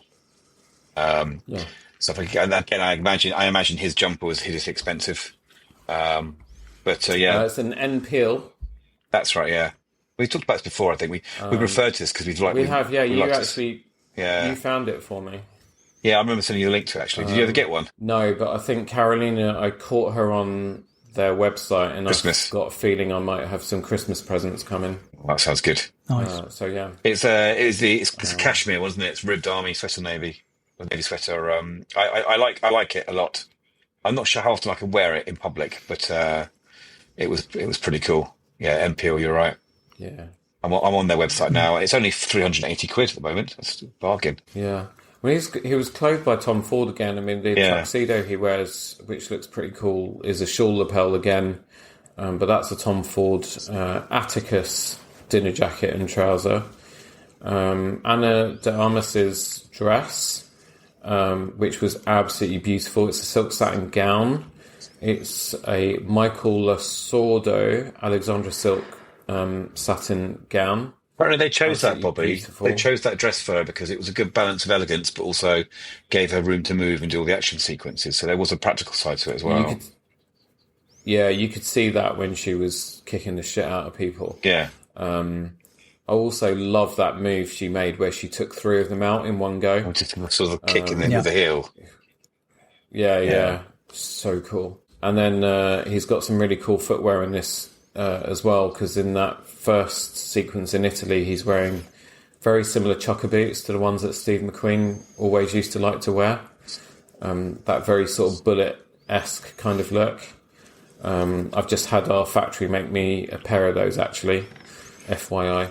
I'm getting them to copy the Derby shoes that he wears when he's wearing a suit in the film. The Becca's favourite outfit he wore was his fishing outfit, where he comes off the boat in his hot pants. Just so you know. I wonder why. I mean, he wore quite a lot of beige in this film, didn't he? I liked his the Matera, the suit he wore in Matera, which is quite cool. Which I don't know what it was, but it was very nice, and I quite liked his. He had another kind of wax jacket, like the trucker jacket he wore near the beginning of the film? That was quite good. I quite like that as well. I had a wax jacket which the zip went on it, so I'm looking for a new one. I think it's called the Rogue Territory Supply Jacket. That one. The website says Rogue Territory. Have you heard of Rogue Territory, Bobby? That wax jacket? Yeah, the Rogue Territory Supply Jacket. It's a tan Ridgeline edition. Looks very nice. Rogue Territory. $300. So, you know, I mean, they're not unaffordable. They're pretty cool. And I think you can get like alternatives that look a bit like it. Like there's people who wear alternative outfits in the Star Wars theme park to get away with being cosplay without cosplay. If you know what I mean? But yeah, there's some good stuff in here. He just oozes style in every scene. He's so well dressed in this film. Yeah, he looked really, really good in this film. Yeah. Like really, really good. I need to just find those combat trousers as well. I think they were N Peel as well. And then the white top, the Henley top. Or the one he wears on the boat. Bone. The one he wears in the final sequence. Oh, yeah. Yeah, I guess on the boat as well. Yeah. Yeah, N Peel 007 combat trousers. They're really cool. Yeah. I wonder if I can recreate those. I know they've got some details on them that are quite unique. So, to recreate that outfit, I need £245 for the trousers, 379 for the sweater. The braces are £50, mate. Yeah, it's fine. That's all right. and then the Henley sweater thing, and then I also need to lose some fucking weight. You and me both. Go to the gym for a bit. Right, music. I love Billie Eilish. I think I've said this before. I'm a massive fan of her music, and obviously her brother as well, because they co-write most of their stuff together. Her theme song won the Academy Award for Best Original Song, and Hans Won a Zimmer Grammy as well. scored the film, as I mentioned before. Yeah, I'm not surprised. It is brilliant. I mean, again, it's very somber. It's very haunting. It's a beautiful song. It's not one that I do listen to when I'm in the car, because I need the faster ones for that. Sorry, fact check. It didn't win a Grammy. Arrives. Sorry, it won a Golden Globe. But Hans Zimmer's soundtrack was nominated for a Grammy. So, Yeah. good. Alex, where does No Time to Die, as in the song, rank for you amongst the great Bond themes? It's funny. I mean, I think in the modern set, it's pretty high. I think it works well against the Sam Smith one, doesn't it? So yeah, I think it's pretty high. It's not quite as memorable as some of the classics, and I think that's the only downside. But it's just something about it. It's just modern, and then but it not in a like Madonna. Die Another Day sort of way. It seems like it's modern, but it doesn't seem aging, and I feel like it will stay that Alex, way. I don't think it's fair to compare these more modern songs to the old classics. Really, they're almost a separate genre, aren't they? No. Yeah. Yeah. Oh yeah, completely. But I mean, it's pretty high. Is this one? At the age of 18, she's the youngest artist to record a Bond theme song. I mean, think about it. Wow. 18 years old. And by this time, 2 years before, she'd already released When We All Fall Asleep, Where Do We Go, her first album. Yeah. Which is, from start to finish, perfect. It's a perfect album for me. Absolutely incredible. Her and her brother, they're just an incredible team, really. And she's such a talent. I'm so glad we just, we'll hopefully get to enjoy her talent and her gift for many, many years to come. But wow, I mean, what a song to perform and write at such a young age. Apparently, I saw an interview or read an interview with her a while ago where she talked about when they were approached to do the song, and she was basically petrified. But, you listen to the words and you listen to the music and the way that they really respect Bond themes of the past as well. I mean, geez, it's just crazy. Just someone that at such a young age, so much talent and maturity as well. Wow. So, yeah, I mean, for those reasons, I'm talking myself into this being one of my favourite Bond songs of all time. Interesting. Sounds really good on a HomePod as well. It's turned up to loud. Nice. It's quite bassy, isn't it? It's quite bassy song. I'm thinking, because Carolina's taken my Beats Studio Pro, and I'm thinking about getting the USB-C AirPods Max, because I've got to stay in the Apple ecosystem, innit? Bobby, we've got to work on this. The thing I like about the AirPods Max, just to segue, is the fact for us baldies, it's really hard to find headphones that don't make you look like Dengar from Return of the Jedi.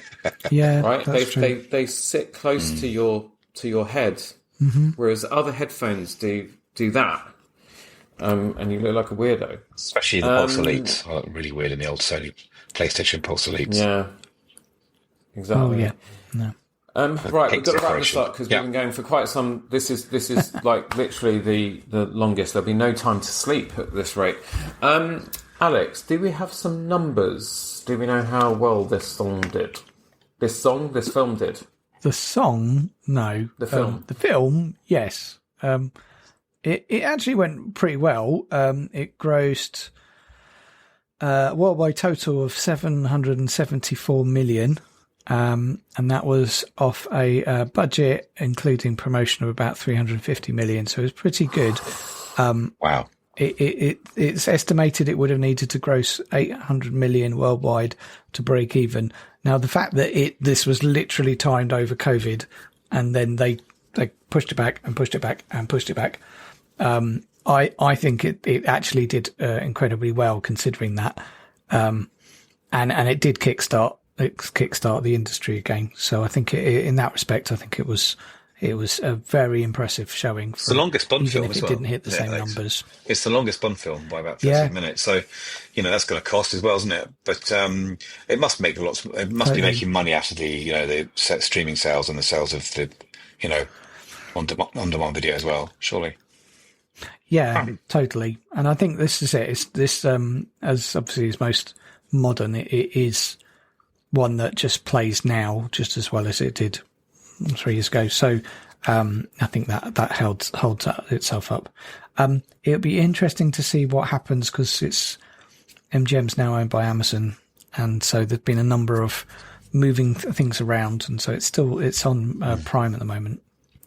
But I do feel like it'll be interesting to see what they do with it, because at the moment it's the kind of thing that if it was in another studio or if it was on its own, I think we would have seen this all over Netflix, and to get lots and lots of at Christmas or something, and I just haven't seen that. So I think it's suffered from. I'm starting to regret I didn't go and see it in IMAX, because this was the first Bond film to be filmed with an IMAX camera as well. We saw it. It's good. We watch all of our films that are Odeon, IMAX, and Swiss Cottage. So I think the BFI will probably show it again at some point. So I'd like to go and see it again at the IMAX, I think. Yeah, it's worth seeing in IMAX. I just wish they would have the IMAX presentation on Prime, because they don't at the moment. Well, that's the thing. That's the thing that Disney does really well, isn't it? Because all the Disney content, they show the IMAX versions, and they look really good on a TV that can fit it. So yeah, exactly. It's like on an OLED, it looks stunning. Sorry, it does. I was just about to say on an OLED, and also it does look amazing. Sound. I mean, last night, just because we've got the Samsung Dolby Atmos system, so the physical speakers, but then it also then has got that Q Symphony feature where it combines the 16 odd speakers that the TV's got buried in the back of it with your physical speakers to create an all-round system. And honestly, the sound is amazing. If you shut your eyes, you think you were in the BFI or somewhere like that. So cool. It's just brilliant. Well, we'll come round to yours for a movie night. Yeah, absolutely. I mean, we've had friends over and they've been so interested in it, and so I've been running Dolby Atmos demos on YouTube, and you really, when you're watching movies and TV shows that are support Dolby Atmos, the separation is incredible. Really, you get 3 characters on screen, and her voice will come from here and his will come from the middle, and that will come from there. And if there's a helicopter whizzing round, it literally moves around the room. Or if there's rain overhead, I remember the first thing we watched on that TV was what was the Zack Snyder Rebel Moon? Rebel Moon. Yeah. On Netflix, which is terrible, but as a visual, to test an OLED TV I might have to watch that again. Atmos setup. I'll have to try that again then. Watch that Snyder film. cut now. Watch that film on an OLED with Dolby Atmos. Yeah, okay. That's a job to do. When there's a scene where it's raining and the 2 characters are looking at each other across a courtyard. Yeah. And it's raining heavy. That's the flashback looked sequence. At each other, having just moved into a new house, we looked at each other, panicked for a second because we thought there was a leak. Yeah, we thought it was raining in the living room. It was absolutely amazing. Anyway, right on to so for a post-pandemic film, it didn't do too badly. Well, you say that, Bobby. It is the first Bond film. It's the only film to have been responsible for the closure of 160 cinemas when it delayed its release. It's the only film in history to close 160 cinemas due to its delayed release caused by it wasn't just the film, it was the pandemic. So it's a sort of a bittersweet victory for the film, really, when you think about these sort of independent cinemas. I mean, I think it was impressive in that it didn't just go to streaming. Yeah. I think if it had gone to streaming, and others did. Other Well, I think films did. the big hoo-ha that Nolan had with was it Tenet? He was upset about Tenet going straight to streaming. Tenet, yeah. Tenet was worth seeing in the cinema. It was. But, I saw it in the cinema. That was the first film I saw going back before Bond, actually. Yeah. Yeah. We're going off topic. We haven't even given our scores yet. No, you're right. But over to you, Bobby. Or Bobby. Over to who should we go first today? Let's go John first of all, because I know Alex is going to give it a 10 or something. I'm going to give it a 10, Bobby. What? John? 10. Oh, Jesus. It's the only film that... John. Wow. There are certain films, Bobby, that guarantee to make me cry, and one of them is that Björk film that she made with Tom York, which is a torture to watch. I can't remember what it's called now. I'll have to look it up at some point. And this guarantees that I will always, hold, even if I have to hold it back, and the horrible pain of crying back when I watch this. And it's because we love Bond so much, isn't it? This is the problem. This and When M Dies, they're guaranteed to get me to blub a bit. Yeah. That's why. And also the soundtrack's excellent. The song, I love the Billie Eilish song. I think the story's so good, and it's a finisher. It's the Bond that finishes it all off. We're going to speculate about the next Bond, but this is a proper bookmark in before. It's a 10. It's a perfect 10 for me. Cool. Alex? What he said. There you go, done. It's a perfect 10. No, so I am going to give it a 10 as well. I've worked really hard to not score things above and below, just so you couldn't. But this one is a 10. I think there are funnier films. I think there are sort of more enjoyable Bond films, but I just don't think there's a Bond film that makes you cry at the end and leaves you with such a feeling of closure that this one does. And I can't fault it. So so it's going to be a 10. There's no other score for it. Has someone put averages into the spreadsheet? I did, yes. No, I didn't put averages. I did. Oh, there we go. Spot the teacher. You freaky geek.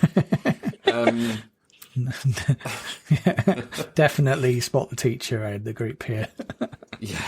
Next, you're going to want a CSV download of it, or put it in a chart. I'm looking at the averages too, Bobby, but I'm not sure if I've got the same shared sheet as you, or if I've got a standalone version. But I can see at the moment the person who's given the highest average is Alex. Yeah. Right now. Ooh, have you just put those 10? You just put those 10s in, have you? Go on, Bobby. Yeah, I've got the shared document. This is very exciting, people. I'm seeing these scores come up live. So I don't know what Bobby's put in yet. He's holding back putting his score in right now, I can see. I'm giving it a 9.5, so which I'm kind of quite surprised by. But when looking back, the reason it's so high, it's got one of my favourite ever Bond set pieces, which is the stairwell fight, the one-shot take where he goes up there, because we finally see, after however many years, however many films, we see 007 at his best, which is the trained killer that he is. He's absolutely ruthless. And also props to Daniel Craig, because he was kind of against doing those long takes, but the director really encouraged him, and he trained so hard to make those work, because at the end of the day, whatever the stories about him not wanting to play the character or whatever, I believe he's given his all to this role, and it was all there on screen for us to see. It also got a bump up because of the Cuba sequence, which was brilliant, not just because of Ana de Armas, but mostly because of her. But also just, I think the three of them, the way they worked together with the supporting players, it was just such a fun sequence to watch. And I just think, again, it just played out so well. It was so enjoyable, and it's a clip that I'll always want to watch. I'll never get tired of watching it. And also for the cast, I think the cast in this film, I can't fault any of them. They just brang it, every single one. Even Rami Malek, and he's had so much stick for that character. It wasn't I don't think it was a bad character anyway, but whatever, it wasn't his fault. And I thought he did a really good job because he really got under your skin. But at the same time, you understood his motivations, and those always make the best villains for me. Again, we've talked about this before. You go back to Thanos in the Avengers, and Thanos is a sympathetic villain because his reasons for doing what he does are perfectly freaking plausible. Well, to me, they are anyway. It's my Tory coming out. I'm not really. Don't cancel me. So 9.5. Part of the 50%. Where did the 0.5 go then, Bobby? Why did you not give it a 10? Well, because it made me cry like 3 times. That's why I gave it a 10 for that emotional, that catharsis. That's why I gave Skyfall a 10. That's why I gave Moonraker a 10. Moonraker made me cry with joy when it was space. Yes. See what I'm saying? I can't give it a 10. We've not given any 10s, Bobby. Because I can't. Because I'm Craig Revel Hallwood. The well-dressed camp one. Craig Revel. Yeah. Okay. Yeah. 7. I've given a lot of 7s though. Yeah. But I Hence think your I need average, to mate. revise some. I need to revise some of my ratings again. Well, I think we talked about this before on the other podcast. So, apology, listeners, if you're getting bored of this. But I haven't rated. I think because I didn't go on those podcasts, but I haven't rated Goldfinger and Doctor No. So I had homework before our big catch-up podcast. Maybe I need to watch both of those and give them a rating. I'll whack it on the spreadsheet because at the moment I've got the lowest rating. I thought I was being well generous in my my ratings, but I've got the lowest. I'm the most critical Bond viewer out of the three of us, which seems weird. I think. Considering I've given 3 10s, you've given none. I reckon my maths is wrong It's somewhere. surprising, personally. really. I need to go back and check this. That sounds fishy. Listeners, before we do our final podcast, I'll go back and I'll accurately check this. Our New Year podcast or Christmas podcast. Fine. Do you know what? I'll give a 10 to From Russia with Love. All right. What? Okay. With Russia with Love? No, From Russia with Love. Not with Russia with Love. Yeah. Okay, fine. All right. But there you go. Because I keep banging on about it as being like the best Bond film ever. So I'll give that a 10. There you go.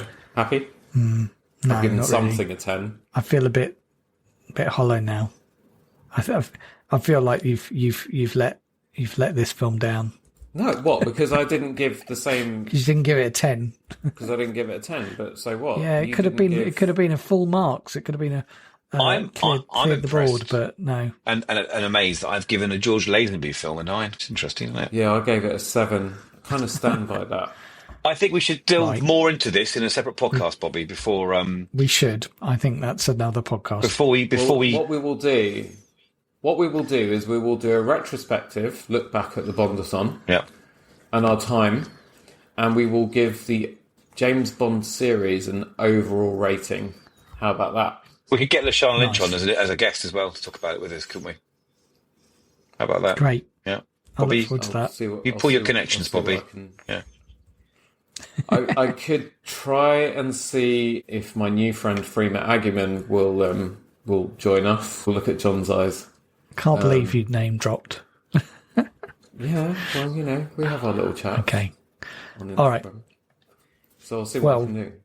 Let's look forward to I'm not those going to then. subject her to you two. But anyway, there we go. I know Isla would probably be interested. Yeah. Mm-hmm. Yeah, cool. So there we go. That was it.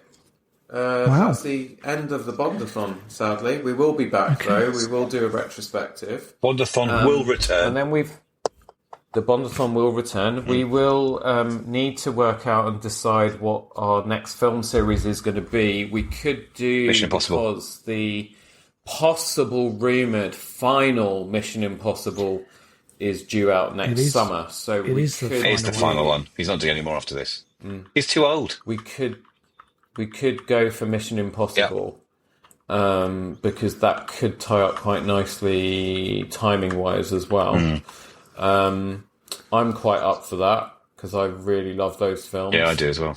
And yeah, so we're going to do Mission Impossible Yep. from January. And if our listeners want to watch them, I think they're all on Prime at the moment as well, the Mission Impossible films, aren't they? I think. Or Paramount. Well, it might be Paramount. If we get yeah. on, Paramount Plus. Something like if we get onto it now, then we might be ready for the Final Reckoning, which comes out in May 2025. So better get onto it. that. Yeah. I think we're going to be a little bit behind, but let's we see can how try and- quickly we can do it. Yeah. Let's try and time it out Squeeze and them see in. if we can time quite nicely. Yeah. Thank you, guys. Have you had fun? Always. Totally. Thank you both. No, seriously, because you guys, this wouldn't be what it is without you. Which, you know, kind of a double-edged comment there. Thank you all so much for listening. As always, this definitely wouldn't be what it is without our regular listeners. Remember to give us a like, subscribe, review us, depending on where you're watching or listening to this. Tailoring Talk Magazine, we've restarted back up. So we are going to be doing some Tailoring Thoughts episodes. We are going to try and get the three of us together again to talk about some gadget stuff, because there's been a lot going on in the tech world recently that has not passed us by. We just haven't talked about it in front of you lot. Yeah, we will be back in the new year with a Mission Impossible-onathon. I don't know. I need to come up with a name for that. But also, we hope you've all had a fabulous 2024. We wish you all the best for 2025 and, you know, what's left to do, but wish you all a very Merry Christmas and Happy New Year. We'll be back. They look confused because we're recording this in November, but this is going Don't to go spoil out the magic, in Bobby. December. Well, I mean, by now it's end of December, so they'll, Yeah. you know, Say that. yeah, we're time traveling here, guys. See, back and forth in the Tailoring Talk time machine. I didn't mention that at the beginning, did I? But there we go. that a Right, hot tub? let's get off this call. All right, bye. Thank you all so much, and we will see you on the next one. Bye bye. Bye-bye. Bye.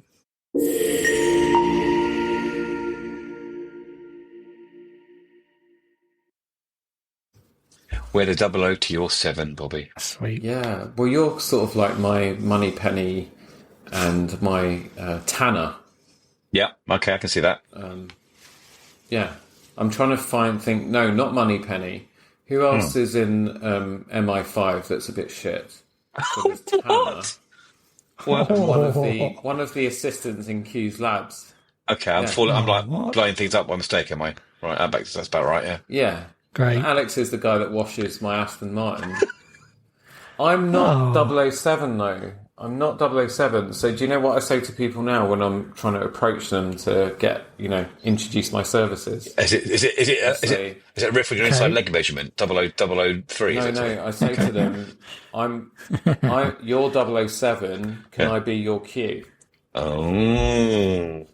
And then when they get a bit like that. When they get a bit funny about your clothes, you just say, "Don't touch that, Bond." Actually, I do. When they try to do the bottom button up on a waistcoat or on a 2-button jacket, I go, "Don't touch that." That's my lunch. Nice. Never do up your bottom I say button. chocolate buttons. Yeah.